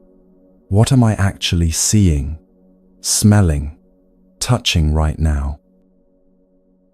Over weeks, then months, these small redirections of attention accumulated. He started noticing which plants thrived in shade versus sun, which soil mixtures produced the healthiest blooms, which flowers could be propagated and which couldn't. He began experimenting, not because anyone asked him to, but because his attention was now actually present with the work. Children from the neighborhood would watch him tending the garden, and he started showing them what he'd learned. Not teaching formally, just sharing when they asked questions. "This one needs more water. This one will bloom next week if we're patient. This one's seeds can grow into next year's garden." More children came, then their parents, asking advice about their own small gardens. The household noticed his increased care and gave him more responsibility. Other wealthy families asked for his guidance. Within 2 years, Sandhana was known not as just a florist, but as someone with genuine knowledge, real skill, wisdom about growth and transformation that went far beyond arranging offerings. But more than any external change, something internal had transformed completely. He no longer moved through his days feeling finished, used up, trapped by predetermined fate. He'd discovered that his karma, his conditioning, his patterns, the grooves his mind habitually followed, wasn't fixed destiny at all. It was flowing water that could be redirected through attention, through choice, through the simple act of being present with his actual life, instead of lost in thoughts about how his life should have been different. This is what the Buddha meant by karma. Not some cosmic scoreboard tallying good deeds and bad deeds, rewarding and punishing from on high. Not some predetermined fate sealed at birth that you're powerless to change. Just the simple recognition that you're conditioning yourself constantly through what you think, what you say, what you do, and especially through what you pay attention to. Every time you respond to criticism with anger, you're conditioning yourself toward anger. Do it 1,000 times, and anger becomes automatic. Every time you respond to uncertainty with anxiety, you're conditioning yourself toward anxiety. Do it 1,000 times, and anxiety becomes your default state. Every time you move through your day without presence, you're conditioning yourself toward absence.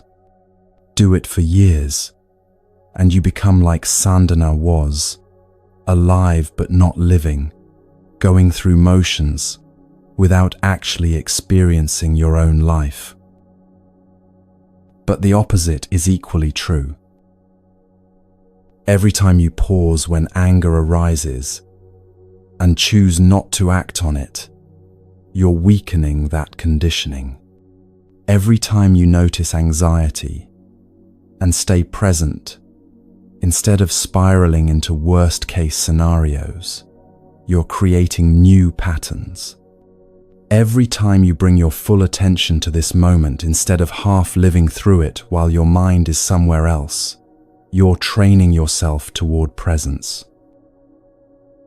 Do this enough times, not perfectly, just consistently, and you discover what Sandhana discovered. You're not trapped by your past patterns. They're strong, yes, worn deep like water channels in earth, but they're not stone. They're flowing water, and flowing water can find new channels when you're patient enough to dig them. There's a second misunderstanding about karma that's equally harmful. Some people hear karma and dismiss it entirely as superstition, as pre-scientific thinking, as feel-good nonsense that makes people think their thoughts matter, when really, everything is just neurons firing and chemicals reacting. My intentions don't actually affect anything, this view says. The universe doesn't care what I think or intend, only what I physically do, and even that's just cause and effect on a purely material level. But watch what happens in real life. Two people encounter the same rush hour traffic. Both get cut off by an aggressive driver. Identical external situation. But one person has been conditioning patience for years. They notice irritation arise. Take a breath. Let it pass. Their heart rate barely changes. They arrive at work unaffected. The incident is forgotten within minutes. The other person has been conditioning reactivity for years. They feel rage immediately, start yelling, drive aggressively the rest of the way, arrive at work with elevated blood pressure and stress hormones flooding their system. They complain about it to co-workers, replay it mentally for hours.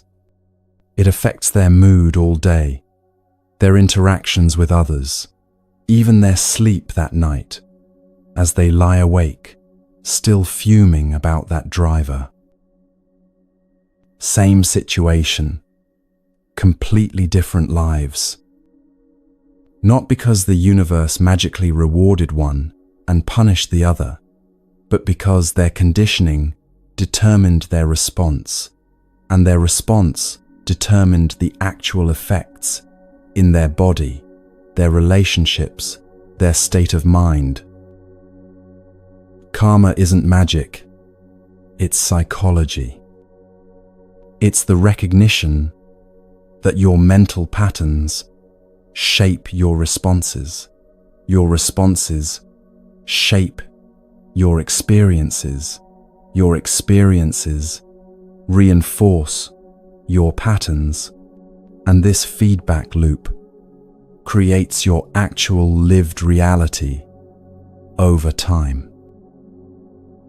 The person conditioning patience lives in a fundamentally calmer world, not because their circumstances are calmer, but because their mind meets circumstances differently. The person conditioning reactivity lives in a fundamentally more agitated world, not because their circumstances are more agitating, but because their mind amplifies every difficulty into a crisis. Your conditioning is your karma, and your karma is not destiny. It's simply momentum. Momentum can be redirected, but it takes patience, consistency, and the willingness to make different choices, even when the old patterns feel automatic. And this reveals something crucial about why some people understand this teaching immediately, while others can't hear it, no matter how clearly it's explained.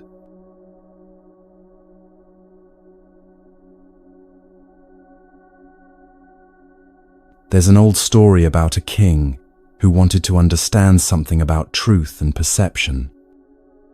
He'd been noticing how people could experience the same event and come away with completely different understandings of what happened, each person absolutely certain they were right, and everyone else was confused or lying.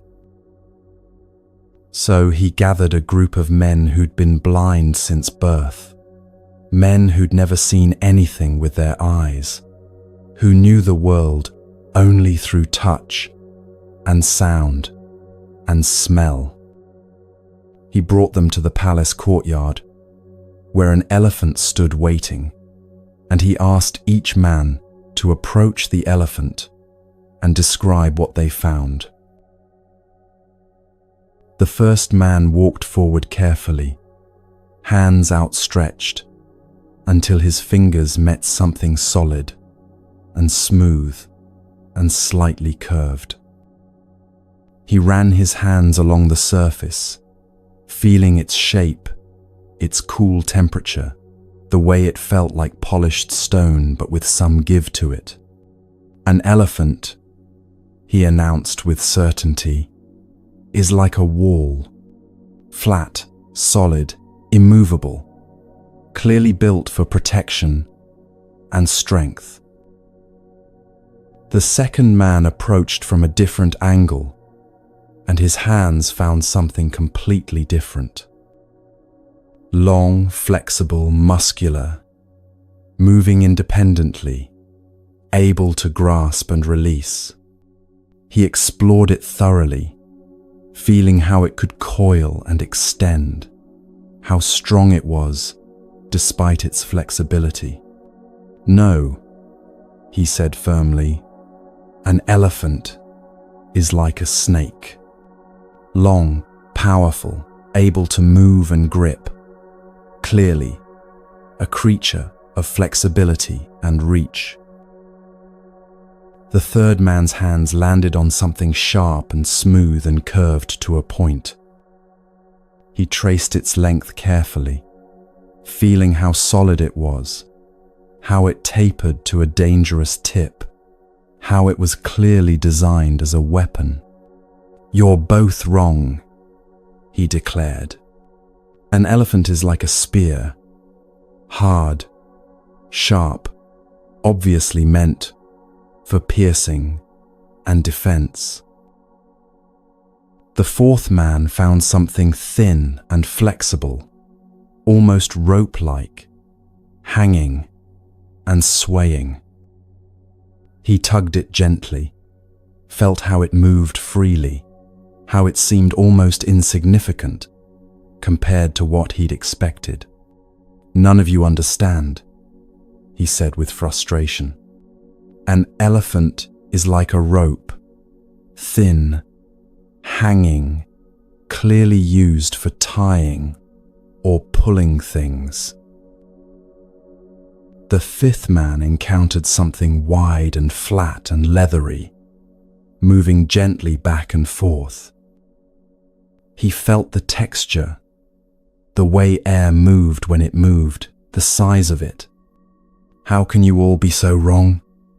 he said, exasperated. "An elephant is obviously like a fan, broad, flat, moving, to create breeze. The sixth man's hands found something thick and rough and cylindrical, solid, like a tree trunk, supporting great weight. He wrapped his arms around it, felt its stability, its strength, how it clearly held up something massive above it. "This is ridiculous," he announced. "An elephant is like a pillar, strong, stable, obviously supporting a great structure." The king asked them to step back, and immediately they began to argue. "A wall," insisted the first man. "I felt it clearly, solid, flat, immovable." "Impossible," said the second. "It's clearly a snake, flexible, powerful, able to grasp." "You're both delusional," said the third. "It's obviously a spear. I felt the sharp point myself." Back and forth they argued, each man absolutely certain of his own truth, each convinced the others were either lying or too foolish to understand what they'd clearly felt with their own hands. The argument grew heated, voices rising, each man becoming more entrenched in his position with each exchange. The king let them argue for a while, watching how certainty bred defensiveness, how partial truth masqueraded as complete truth, how each man's direct experience blinded him to any other possibility. Then he spoke. "You're all correct," he said quietly, and the men fell silent, confused. "And you're all wrong." He explained what each had touched: the side like a wall, the trunk like a snake, the tusk like a spear, the tail like a rope, the ear like a fan, the leg like a pillar. Each man had encountered genuine truth. Each had accurately described what he'd experienced. But each had taken his partial truth and declared it the whole truth, had taken his limited contact and proclaimed complete understanding. None of them were lying. None of them were stupid. Each one's experience was completely valid, within its limits. But those limits were invisible to them because they could only know what they'd touched, could only understand based on their own direct contact, could only see what their own position allowed them to see. This is exactly what happens when you try to share what you're learning from Buddhist practice with people who haven't touched it themselves yet. You're standing at the elephant's trunk, feeling its power and flexibility, understanding through direct experience something profound about working with your own mind. You've spent months, maybe years, exploring this particular aspect of practice. Maybe you've discovered how meditation reveals the constant movement of thoughts, or how pausing before reacting creates genuine freedom, or how releasing demands actually increases peace instead of decreasing it. And because this has been so valuable for you, because it's changed your actual lived experience in ways you can feel every day, you want to share it with people you care about. You want your partner to experience this peace, your friend to find this relief, your family to understand this freedom. So you try to explain what you've found. But they're standing at a completely different part of the elephant. Maybe they haven't touched the elephant at all yet. Maybe they've touched a different part and concluded something entirely different. Maybe they're not even in the courtyard yet. They're still outside the walls, hearing about elephants secondhand, forming theories based on descriptions rather than direct contact. So when you try to explain what you've found, it doesn't land. Or worse, it lands wrong. They hear your words through their own framework, their own understanding, their own position relative to the elephant, and what they hear is completely different from what you meant. You talk about reducing desires, and your friend who's barely surviving financially hears you advocating poverty and thinks you've lost touch with reality. You talk about releasing demands from others, and your partner hears you saying you don't care about the relationship anymore and thinks you're becoming cold. You talk about meditation revealing the nature of mind, and your parent hears weird spiritual jargon and worries you've joined a cult. This isn't because they're stupid or because you're explaining it wrong. It's because your level of direct contact with the practice has shown you things that simply can't be understood through description alone. You're describing the trunk's flexibility to someone who's only ever touched the tusk's hardness, and no amount of articulate explanation will bridge that gap, because understanding requires experience, not just information. This is what Buddhist teachers mean when they talk about levels of consciousness or readiness for teaching. It's not about intelligence. Some of the most brilliant people you know might not be able to hear these teachings yet, while someone with no formal education might understand immediately. It's not about being special, or chosen, or better than others. It's simply about where someone is in their own direct contact with these truths. Watch how the same teaching lands completely differently depending on someone's readiness. You tell 3 different people, your happiness doesn't depend on external circumstances. It comes from your relationship to circumstances. Person A, who's currently in crisis, maybe they just lost their job, or their relationship ended, or they're dealing with a serious health diagnosis, hears this as dismissive and cruel.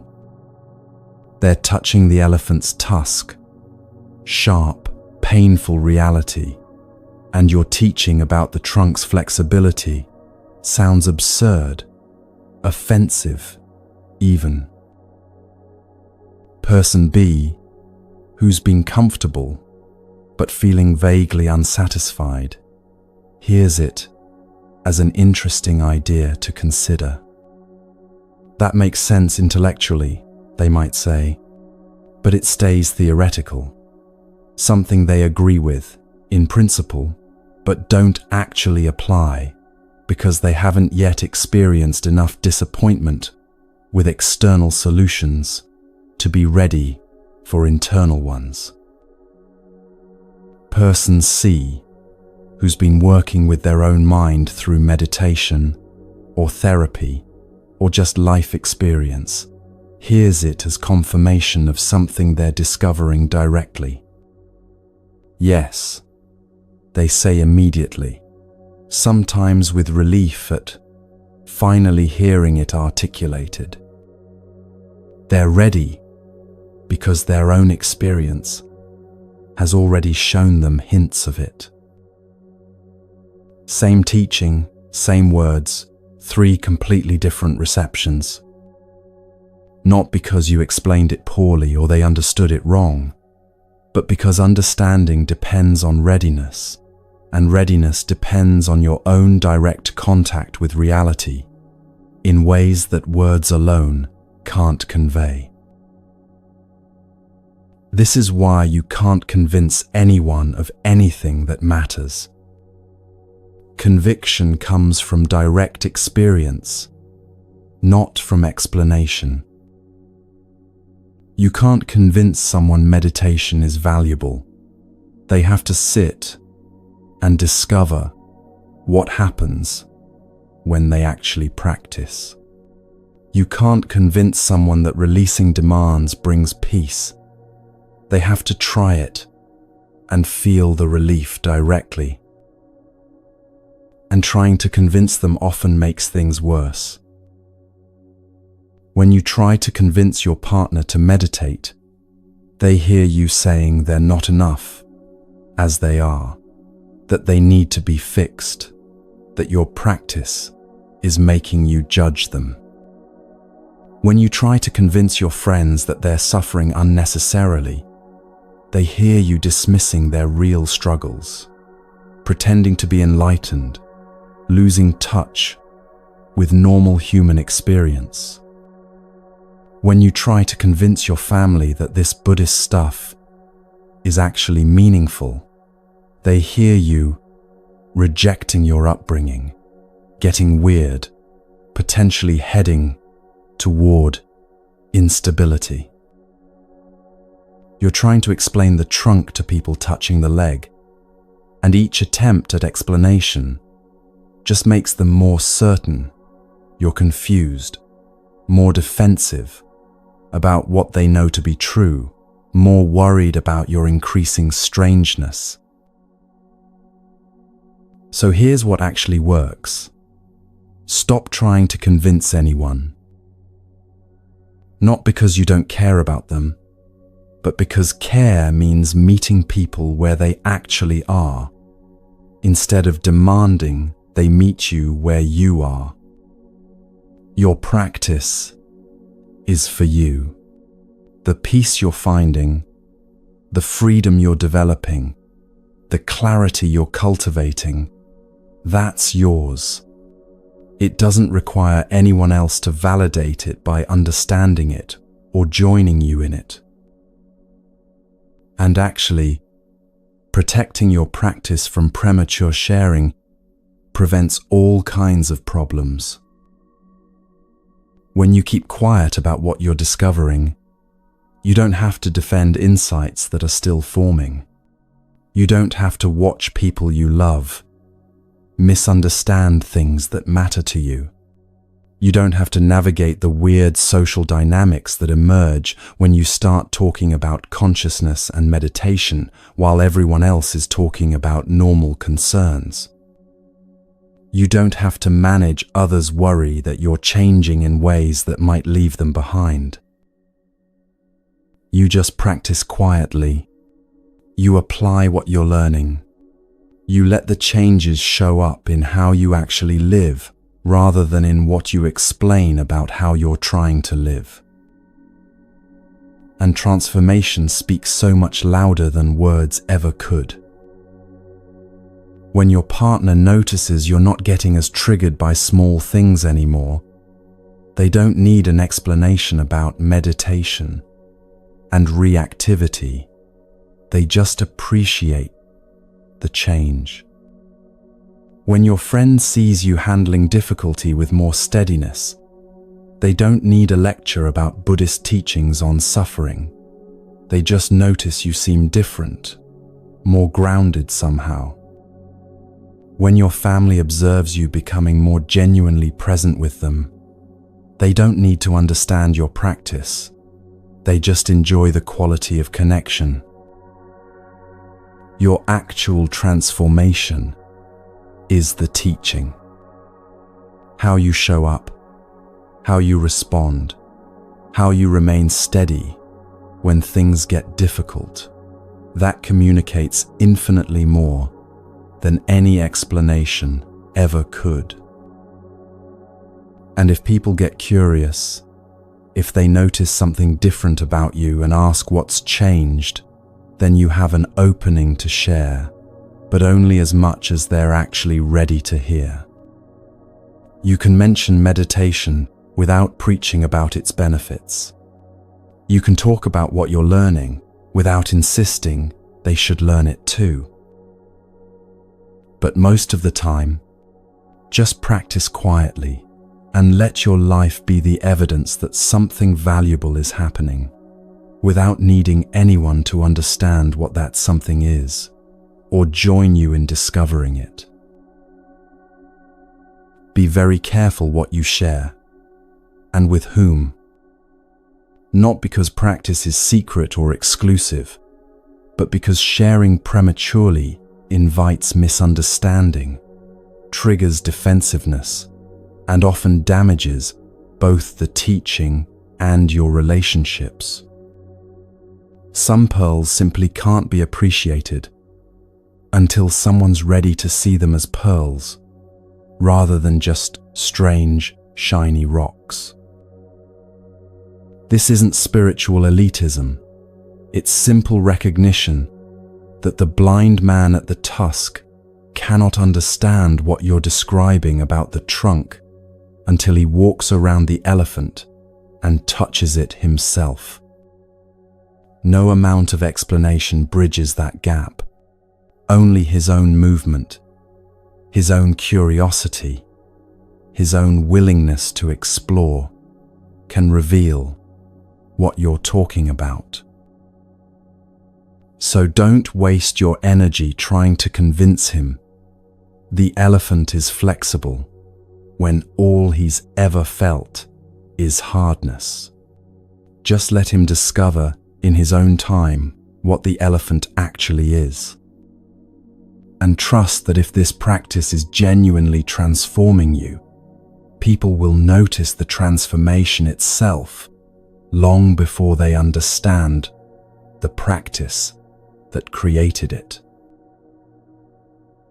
So how do you actually practice in daily life without becoming weird?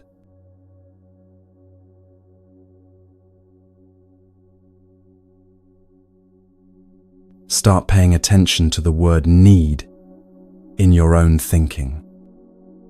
Not in a judgmental way, not to criticize yourself, just to notice how often it appears and what you're attaching it to. I need coffee to function properly. Do you actually? Or have you just trained your body and mind to expect coffee, and now the absence of it feels uncomfortable because it's not what you're used to? What if you could function, maybe differently, maybe less energetically at first, but still function without it? I need to finish this project by Friday. Do you actually? Or is Friday just an arbitrary deadline that could be negotiated, extended, or released if necessary? What if Friday passes and the project isn't done? Do you actually cease functioning? Or do you just feel uncomfortable with having missed your own expectation? I need my partner to understand what I'm saying. Do you actually? Or would it just be nice, preferable, easier if they understood? What if they don't understand? Can you still be okay? Can the relationship still function? Can you still exist without their understanding being present? I need things to go smoothly today. Do you actually? Or have you just gotten used to smooth days and now any friction feels intolerable? What if things don't go smoothly? Will you actually fall apart? Or will you just be uncomfortable while you handle whatever arises? Notice how often need appears, and notice what happens when you gently question whether it's actually a need or just a strong preference you've elevated to necessity. Because here's what's actually true. Most of what you think you need, you don't. You've just become so accustomed to having it or expecting it that its absence feels impossible to tolerate. But feeling impossible to tolerate and actually being impossible to tolerate are completely different things. Each thing you label as a need becomes a potential point of suffering. Because if you need it and don't have it, you suffer.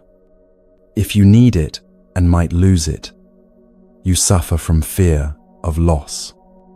If you need it and have it, you suffer from anxiety about keeping it. The need itself, not the thing, but the quality of needing it, creates suffering in every direction. Watch this play out with something simple like temperature. You walk into a room and immediately register, too cold. Your body tenses. Your mind starts problem solving. Where's the thermostat? Can I adjust it? Should I get a sweater? Why is it always so cold in here? You've decided you need the room to be warmer for you to be comfortable. And that need has just created a problem where a moment ago there was just temperature. But what if you simply notice it's cold? Not too cold, not unacceptably cold, just cold. Your body might still reach for a sweater. That's practical, not problematic. But there's no suffering in the reaching, no story about how things should be different, no requirement that reality change before you can be okay. You're just responding to cold with appropriate action, without adding the layer of needing it to be different before you can be present. Or watch it with people's responses to you. You say something in a meeting and nobody responds. Silence. If you need people to respond, to validate your contribution, to show they're listening, that silence becomes excruciating. Your mind spins. Was it stupid? Are they dismissing me? Do they think, I don't know what I'm talking about? Why aren't they saying anything? The need for response has turned neutral silence into a source of suffering. But what if you simply notice? Silence.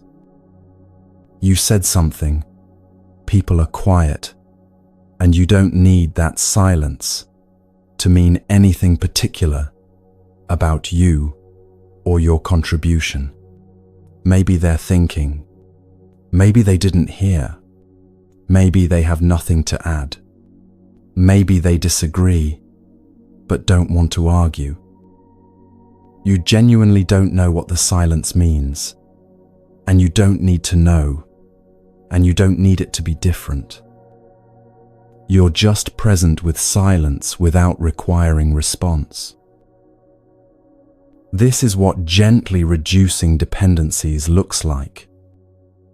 Not forcing yourself to go without things, not becoming ascetic or depriving yourself to prove you can endure, not making suffering a virtue. Just noticing where you've turned preferences into requirements, where you've elevated want to need, where you've made your basic okayness dependent on conditions being a particular way. And then experimenting with releasing just one. Not all of them at once. That's overwhelming and usually leads to backlash, where you swing back to needing everything even more. Just one requirement this week. Pick something small enough that it won't disrupt your life, but real enough that you'll notice when you release it. Maybe you release the requirement that your morning coffee be perfect. You still have coffee. You're not torturing yourself, but you don't need it to be hot, strong, from your favorite mug, consumed in peace. If it's lukewarm, fine. If it's weaker than you like, fine. If you have to drink it while rushing around, fine. You're releasing the requirement that conditions be ideal, just noticing what it's like to have coffee under whatever conditions are actually present. Or maybe you release the requirement that people respond to your messages quickly. You still send messages, still hope for responses, but you don't need them to come within an hour, or a day, or even a week. When someone takes time to respond, you don't make it mean they don't care, or they're avoiding you, or you're not important. You just notice they haven't responded yet, and you're okay anyway because you've released the requirement that their response timing determine your emotional state. Or maybe you release the requirement that your body feel good today.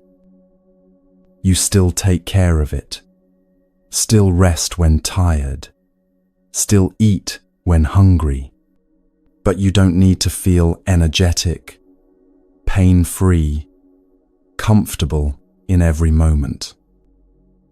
If your back aches, you notice back aching. If you're tired despite sleeping enough, you notice tiredness present. You respond practically. Maybe you move differently. Maybe you rest more.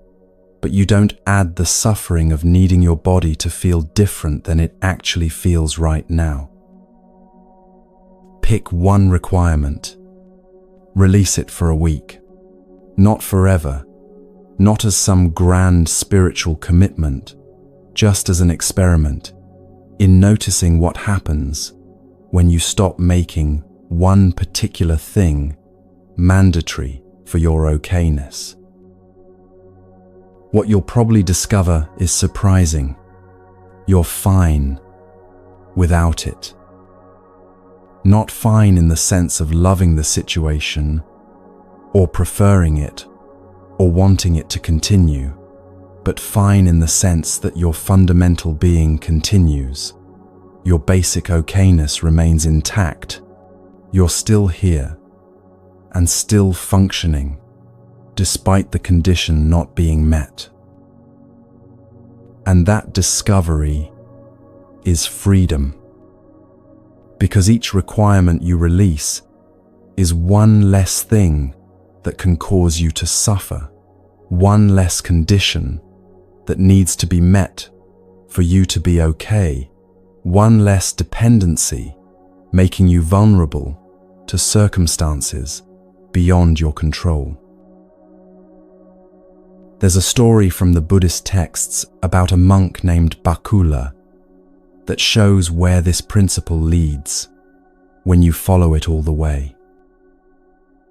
Bakula lived for 160 years, and in all those years, 16 decades of being alive in a human body, he never experienced illness.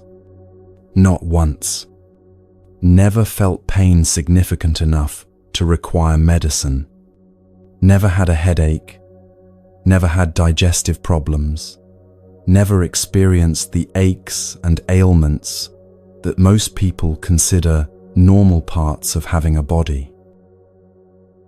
This sounds impossible, like genetic luck, or exceptional circumstances, or an exaggerated story.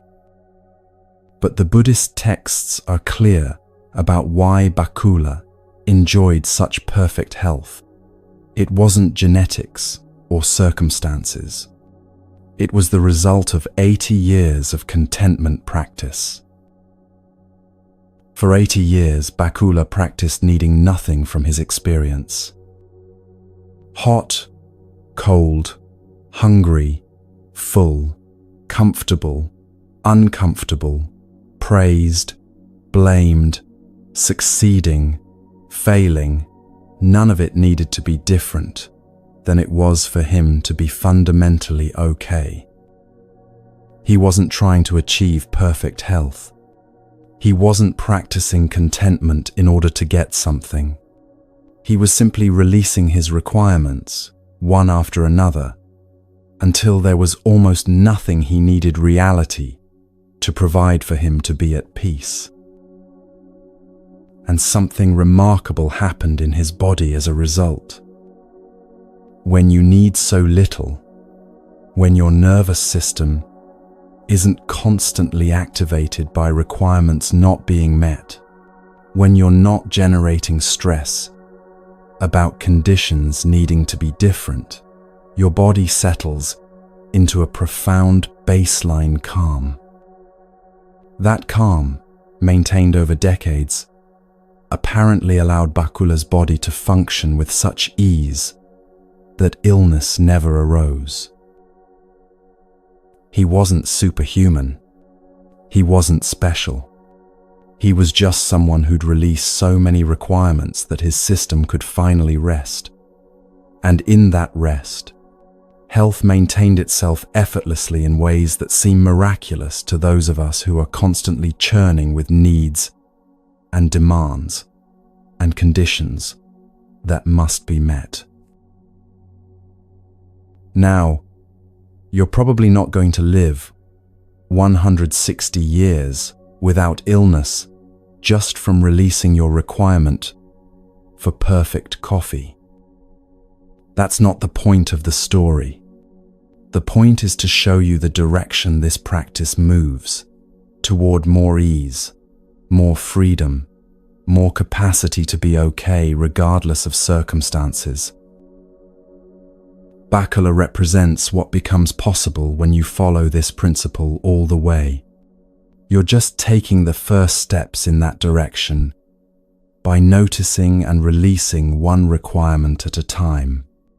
And even those first steps change something fundamental in your daily experience. Because here's what remains when you stop requiring so much from each moment: more joy, not less. This sounds backwards. You'd think that releasing requirements would make life duller, more resigned, less engaged. But watch what actually happens when you stop needing your coffee to be perfect. You're actually present with the coffee you have, instead of comparing it to the coffee you wanted. You're tasting it, feeling its warmth, experiencing the actual sensations, instead of filtering everything through evaluation of whether it meets your standards. When you stop needing people to respond immediately, you're actually free to focus on whatever you're doing, instead of constantly checking for their response. Your attention isn't fragmented between present activity and anxious monitoring. You're more here, more available, more engaged with what's actually in front of you. When you stop needing your body to feel perfect, you're actually capable of being present with your body as it is, instead of constantly fighting it or wishing it were different. You might notice sensations you'd been too busy resisting to feel. You might discover that even discomfort, when you're not adding resistance to it, is just sensation, not pleasant, but not intolerable either. There's a relief in not needing things to be different.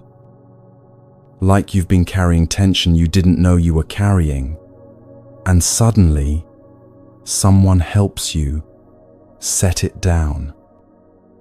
You didn't realize how much energy was going into maintaining all those requirements, monitoring whether they were being met, suffering when they weren't, anxiously protecting the ones that were. Buddhist teaching points to something simple. Suffering comes from resistance to what is. Not from the conditions themselves, but from your relationship to the conditions, from your insistence that they should be other than they are. Cold isn't suffering. Your resistance to cold is suffering. Silence isn't suffering. Your resistance to silence is suffering. Tiredness isn't suffering. Your resistance to tiredness is suffering. The actual experience, without resistance added, is just experience, sometimes pleasant, sometimes unpleasant, but not creating the additional layer of suffering that comes from demanding it be different. When you release requirements, you're not accepting harmful situations or tolerating abuse or becoming passive. You're accepting what already is as what is, while still responding to it appropriately. If something's cold and you want warmth, you get a sweater that's responding, not resisting. If someone treats you poorly, you set boundaries or leave. That's responding, not resisting. The difference is whether you add the suffering of needing reality to be different before you can respond to it. You can act without requiring. You can prefer without needing. You can want things to improve without making your okayness dependent on that improvement happening. You can work toward better circumstances while being fundamentally okay with current circumstances. This isn't contradiction, it's freedom. What remains when you stop requiring so much is a simple, quiet okayness that doesn't depend on conditions aligning perfectly. Not ecstatic joy every moment, not constant happiness, just basic okayness that persists underneath whatever's happening.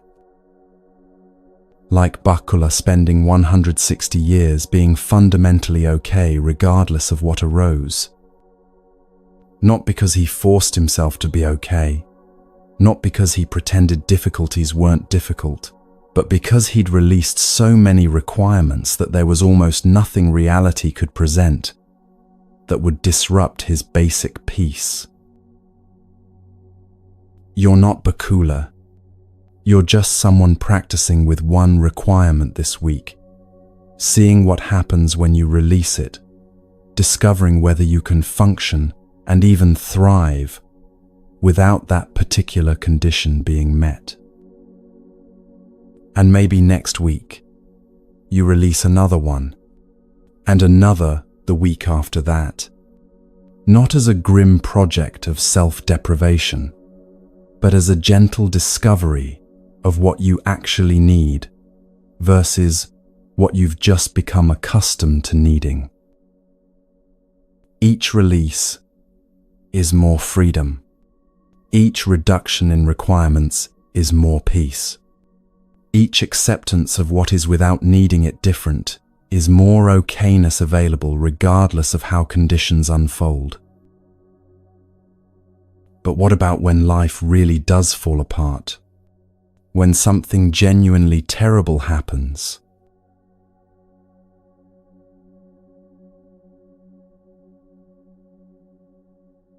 There's a story from the Buddhist texts about a woman named Patakara that carries more grief than most people can imagine, experiencing in an entire lifetime.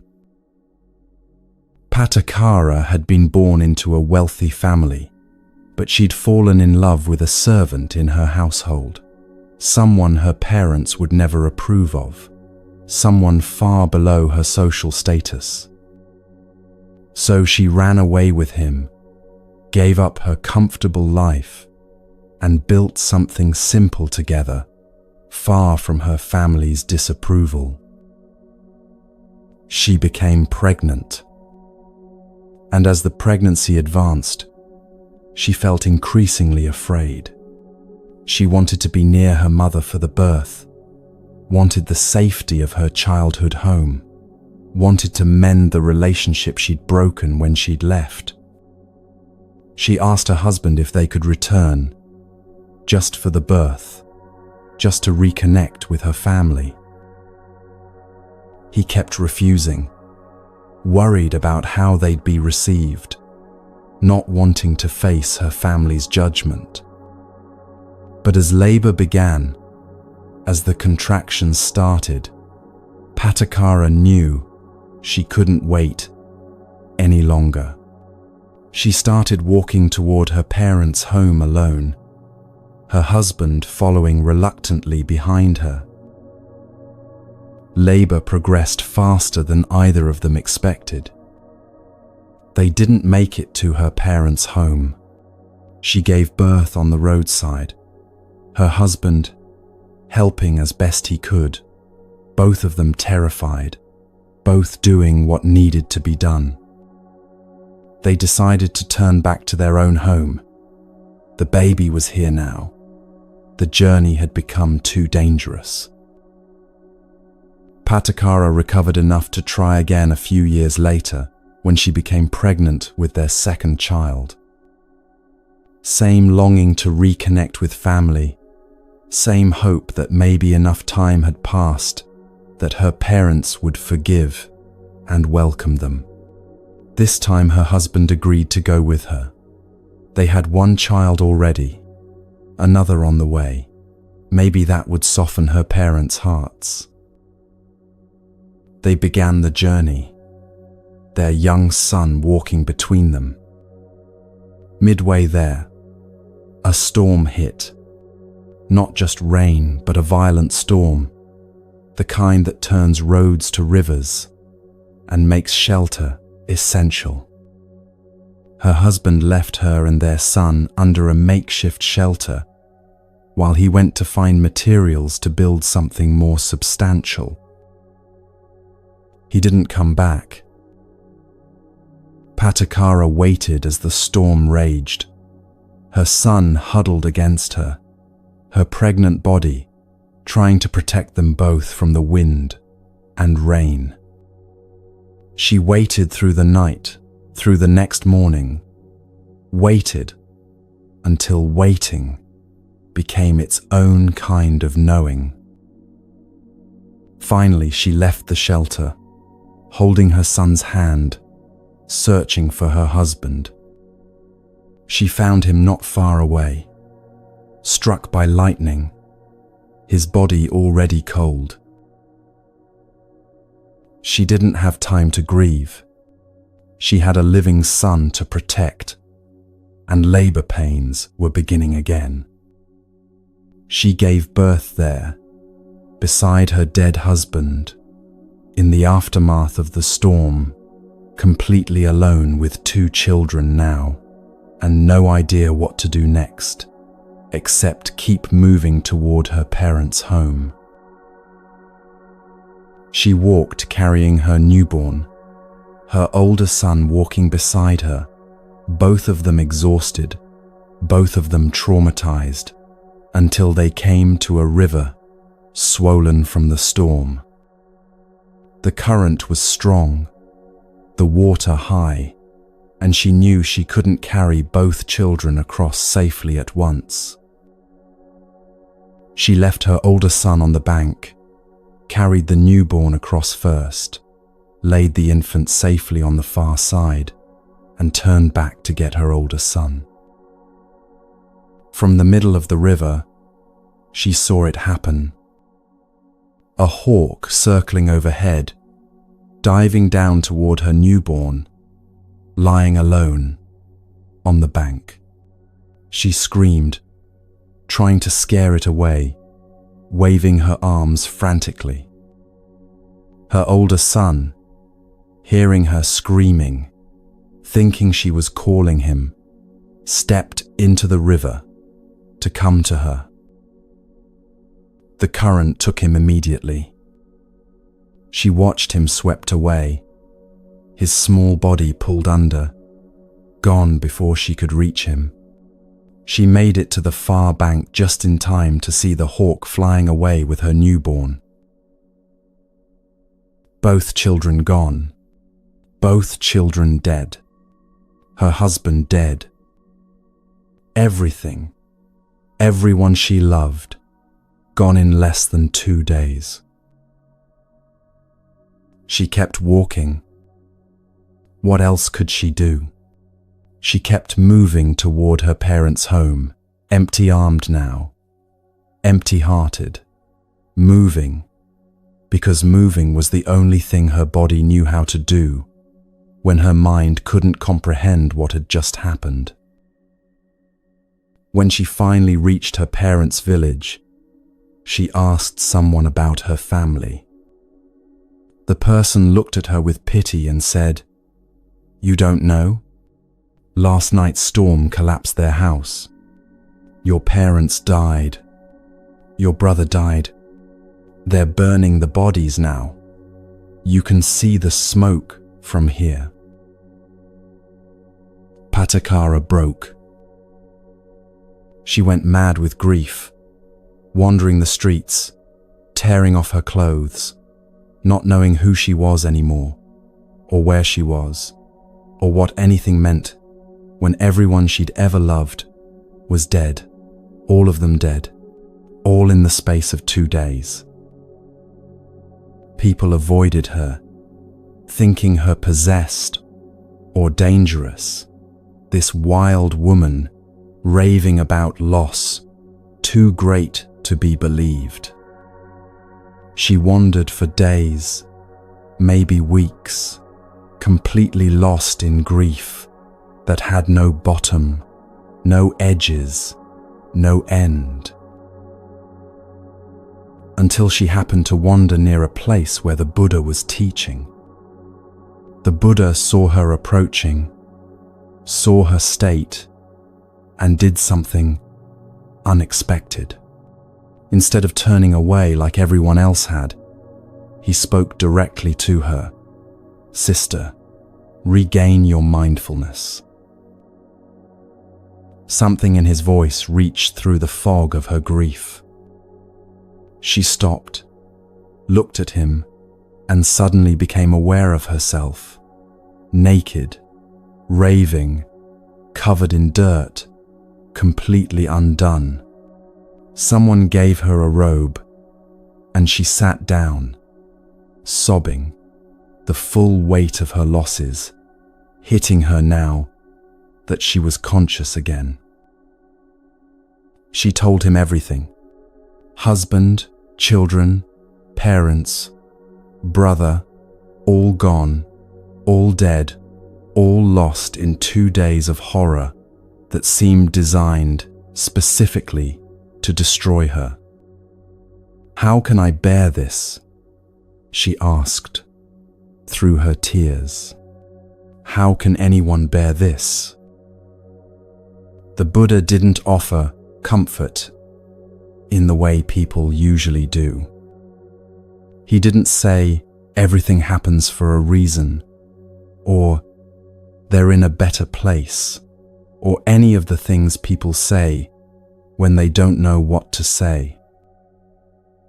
He said, "Throughout all time, the tears you've shed for loved ones who've died would be greater than the water in all the oceans. This isn't the first time you've lost people you love, and it won't be the last." Then he said, "Everything that arises passes away. Your husband, your children, your parents, they arose in your life and passed away.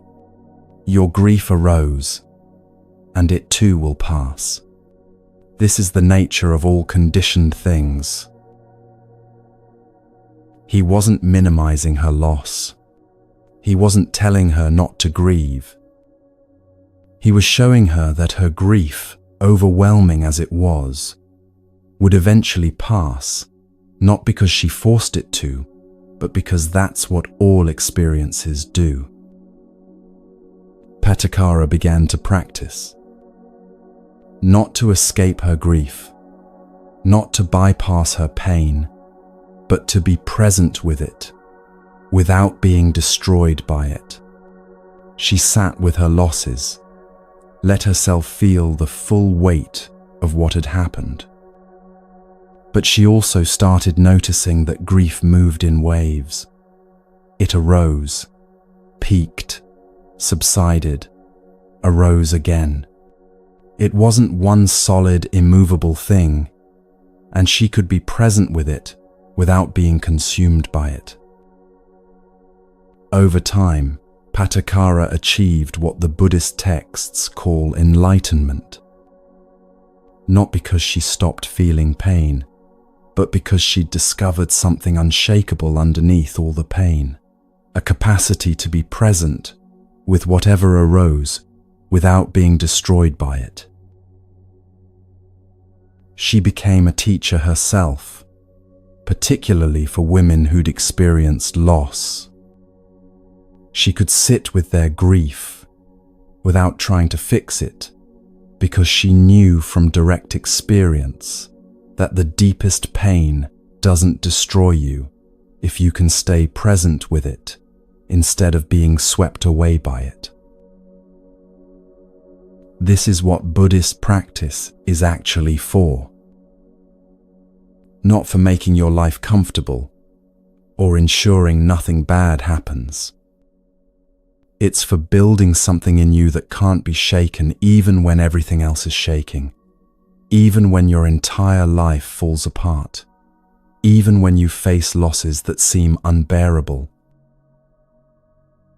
Because life will fall apart sometimes. Not in most people's lives will it fall apart the way it did for Patakara. Her story is extreme, devastating, the kind of accumulated loss that seems almost impossible.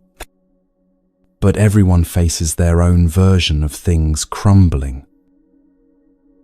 You get sick, not just a cold, but something serious, something that changes your body permanently.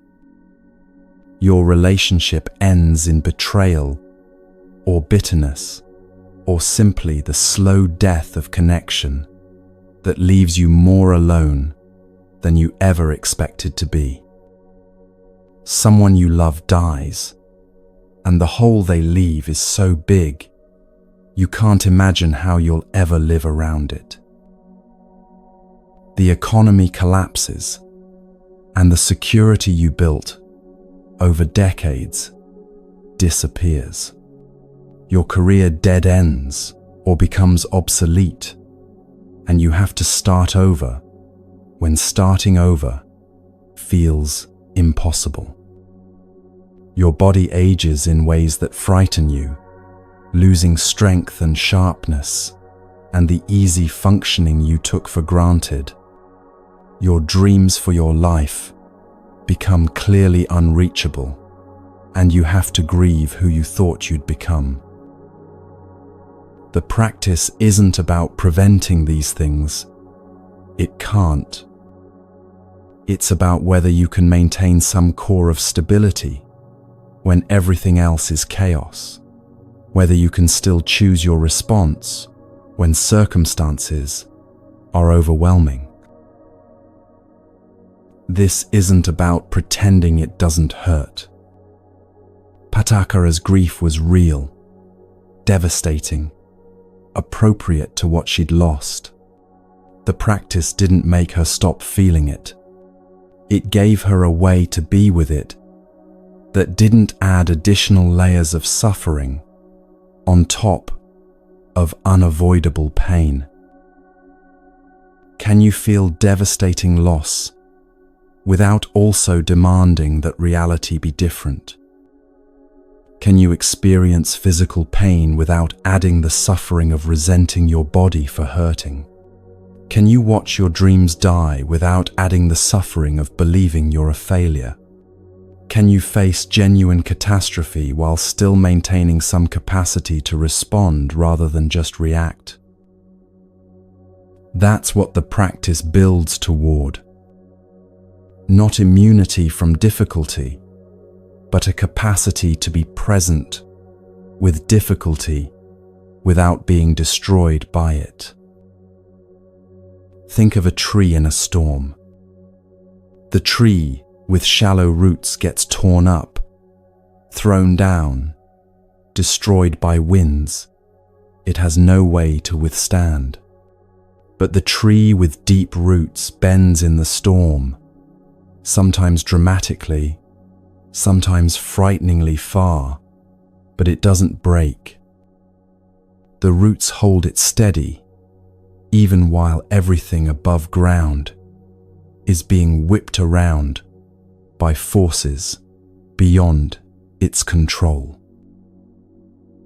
The practice is growing roots. Not roots in circumstances. Those will always shift. Not roots in other people. They'll change, leave, die. Not roots in your body.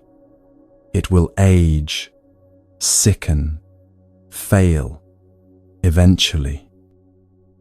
Roots in something deeper, something that remains stable, regardless of the storm raging above ground. Every time you sit in meditation, even when you don't feel like it, you're growing roots.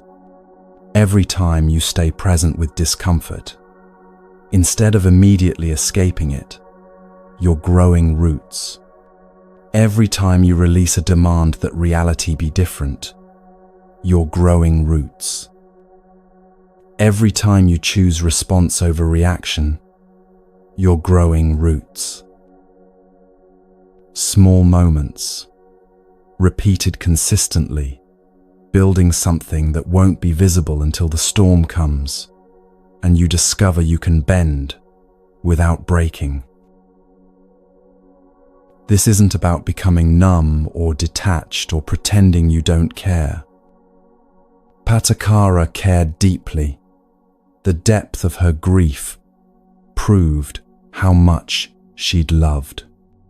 But she found a way to care without being destroyed by loss, to love without being demolished when love ended, to feel everything without being consumed by feeling. That's what's possible when you build deep enough roots. Not that you won't feel pain. You will, sometimes unbearably, but underneath the pain, there's something steady, something that remains okay, even when nothing feels okay, something that can't be shaken, no matter what shakes everything else. And building this requires understanding one final truth about time.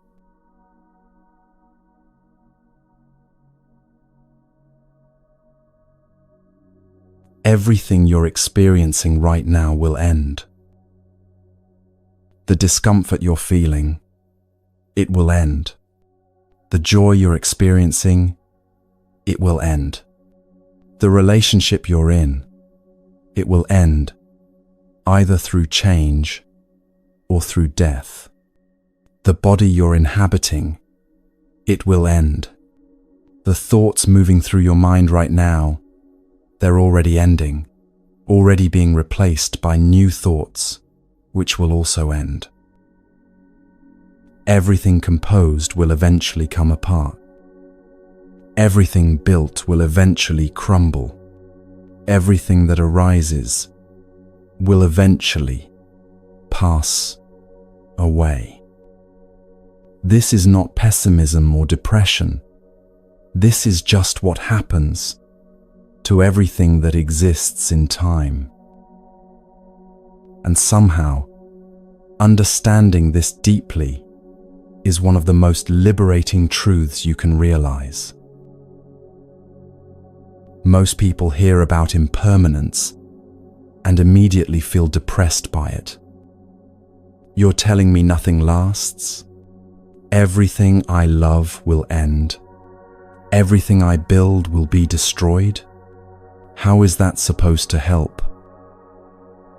But watch what actually happens when you really understand impermanence, when you feel it in your bones rather than just thinking about it as a concept. You're in a difficult situation. Maybe you're heartbroken.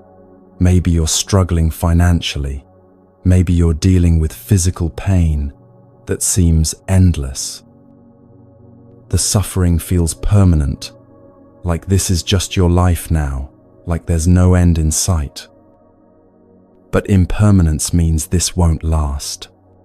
Not because you're going to fix it or escape it, but because nothing lasts. This situation will change, because change is what everything does. That's not false hope. It's just reality. Bad situations genuinely don't last, not because the universe is fair, but because impermanence applies to everything equally, including suffering. You're in a wonderful situation. Maybe you're in love. Maybe you've achieved something you've been working toward. Maybe you're experiencing joy and ease. Impermanence means this won't last either. But instead of that realization making you anxious, it actually lets you be more fully present with it. Because if you know this moment won't last, you can actually be here for it, instead of already worrying about losing it.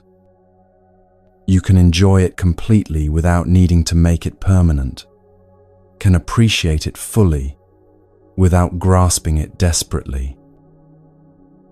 Impermanence means you can enjoy without grasping and endure without despairing.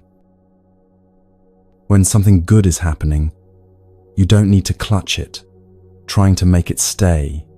You can just be present with it because you understand it's already temporary. The enjoyment becomes fuller, cleaner, not contaminated by anxiety about preservation. When something bad is happening, you don't need to despair, as if this is your permanent reality. You can endure it because you understand it's already changing, already in the process of becoming something else. The suffering becomes bearable because you're not adding the suffering of believing it will last forever. Think about physical pain for a moment. When you're in pain and you believe it will never end, the pain becomes unbearable. But if you know it will pass, maybe not today, but eventually, suddenly, the pain becomes something you can be present with. Your relationship to it has completely transformed because you're no longer resisting its permanence. This is why impermanence is comforting rather than depressing, because it means you're never actually stuck. Nothing is ever truly permanent, and the situation that feels unbearable today genuinely won't be the situation forever. There's a story about a wealthy merchant who wanted to build something that would last. He'd made his fortune in trade, spent his life accumulating wealth, and now he wanted to create something permanent, something that would outlast him and prove that his life had mattered. So he decided to build a mansion unlike anything the region had ever seen. He hired the finest architects, the most skilled builders, craftsmen known throughout the land for their excellence.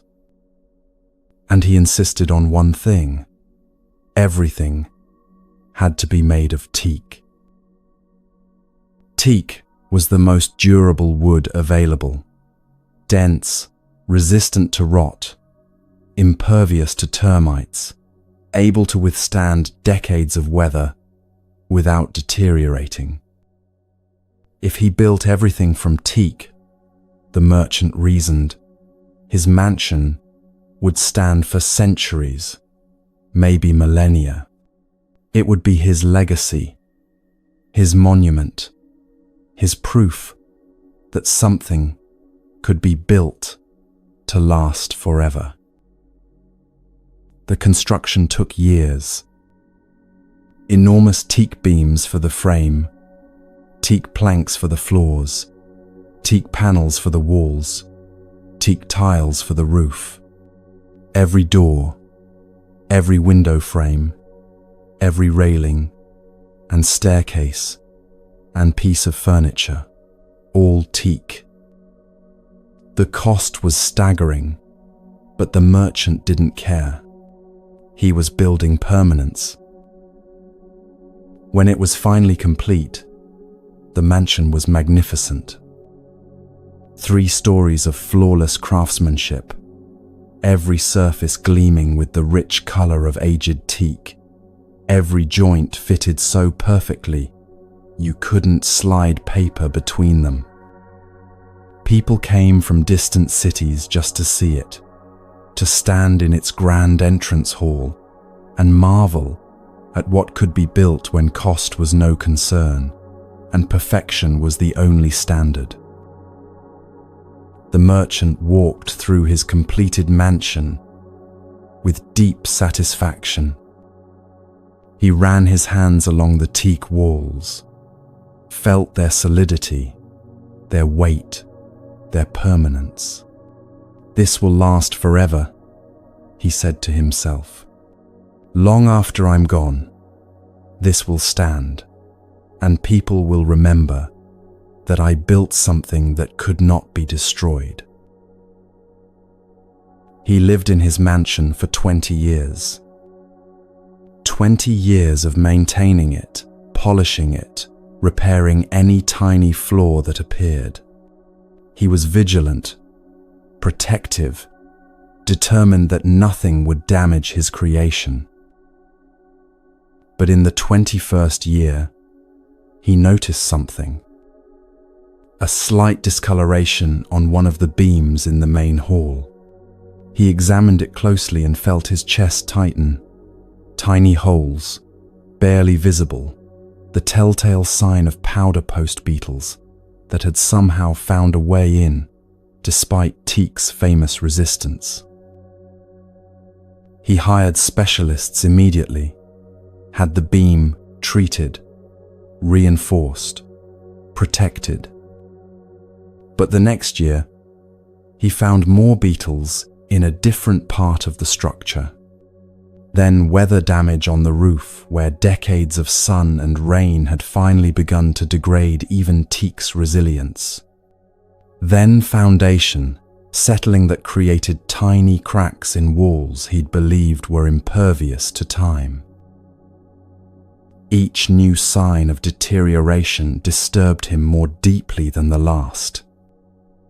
He increased his maintenance efforts, hired more workers, spent more money, trying to prevent the inevitable. But the mansion kept aging, kept showing its mortality, kept proving that even teak couldn't escape time. By his 70th year, the merchant was exhausted. He'd spent 2 decades fighting entropy, 2 decades trying to make permanent what was always temporary, 2 decades increasingly anxious and desperate as his great work slowly, inevitably, came apart. One evening, he sat alone in his magnificent entrance hall, now showing its age, despite his constant efforts, and he finally let himself feel what he'd been avoiding for years. This mansion, would not last forever. It was already dying, had been dying since the moment it was completed, was moving steadily toward the same dissolution that awaited everything built, everything composed, everything that existed in time. And in that moment of accepting what he'd been fighting, something unexpected happened. Relief. Not disappointment or defeat, but actual relief. He could finally stop fighting what was always going to happen anyway. He could finally let go of the impossible task of making permanent what was never meant to be permanent. He could finally just appreciate the mansion for what it actually was, beautiful now, functional now, here now, and also temporary, like everything else. He stopped the frantic maintenance, not because he stopped caring, but because he accepted that care couldn't prevent change. He still fixed things when they broke, still kept the structure sound and safe, but he released the desperate need to preserve it exactly as it had been. He let it age naturally, let it show its weathering, let it be what it was in each moment, without demanding it remain what it had been. And somehow, in releasing his grip, he actually enjoyed the mansion more in his final years than he had when he was desperately trying to keep it perfect. He could walk through it with appreciation rather than anxiety, could see its beauty without constantly scanning for signs of decay, could be present with what was rather than worried about what was ending. The mansion still stands today, centuries later, not perfectly preserved as the merchant had intended, but still standing, still beautiful, still useful, despite being obviously aged. It's a landmark now, not because it lasted forever, but because it demonstrates something more valuable. Even what's built to be permanent is temporary, and that temporariness doesn't diminish its value. This is what happens when you understand impermanence, not as a threat, but as simple truth. Since everything changes anyway, you can stop fighting change. Not stop participating in life, not stop building or creating or caring about things, but stop adding the exhausting layer of resistance to the inevitable. Your body is aging right now. You can fight that, spending enormous energy trying to make your body stay exactly as it was, or you can accept that aging is what bodies do and care for your body appropriately, without desperate attempts to prevent what cannot be prevented. Your relationship is changing right now. You can fight that, demanding your partner stay exactly who they were when you met them.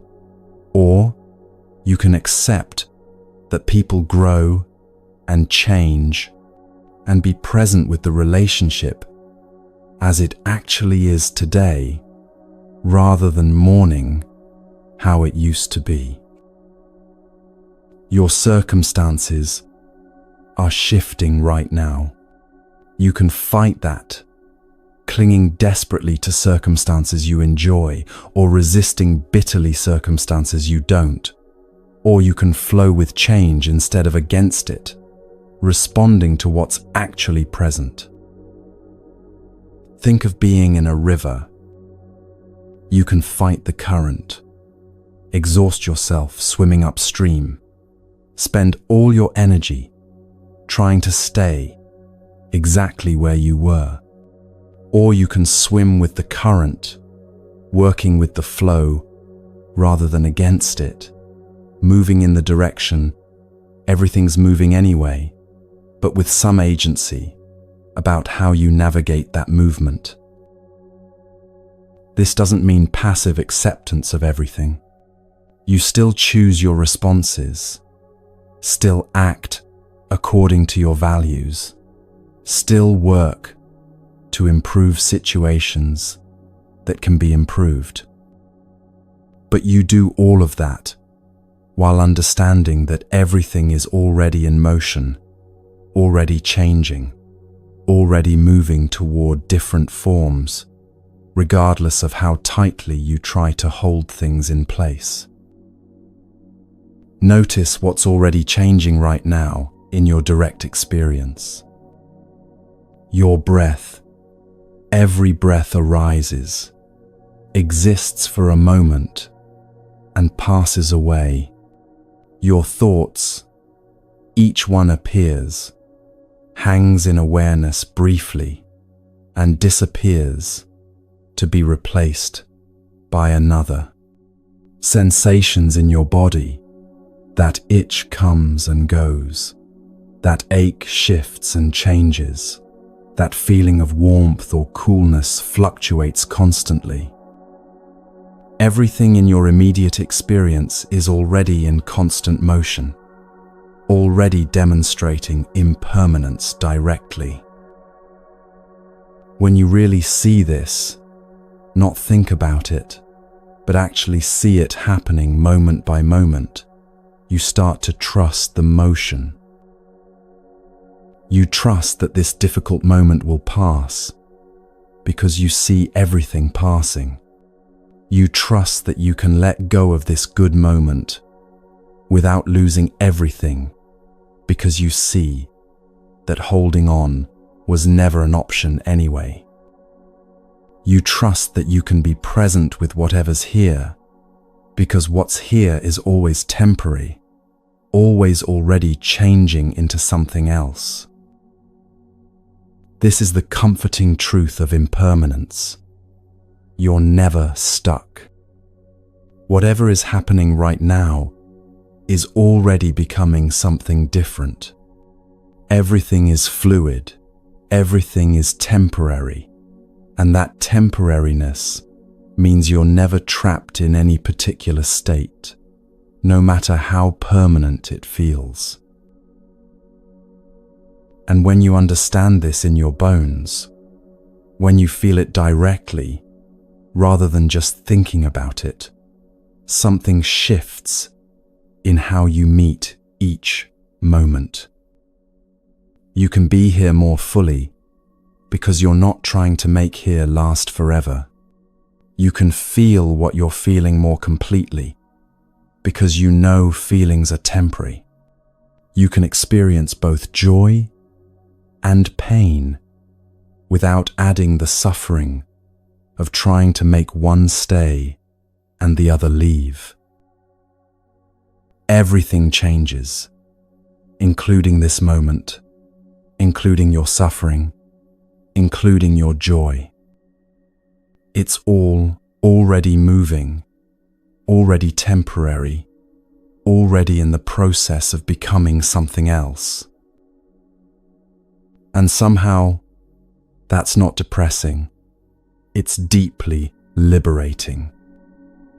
Because it means nothing is ever truly stuck, and the situation that feels unbearable today genuinely won't be the situation forever.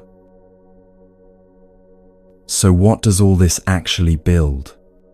Where does this path lead?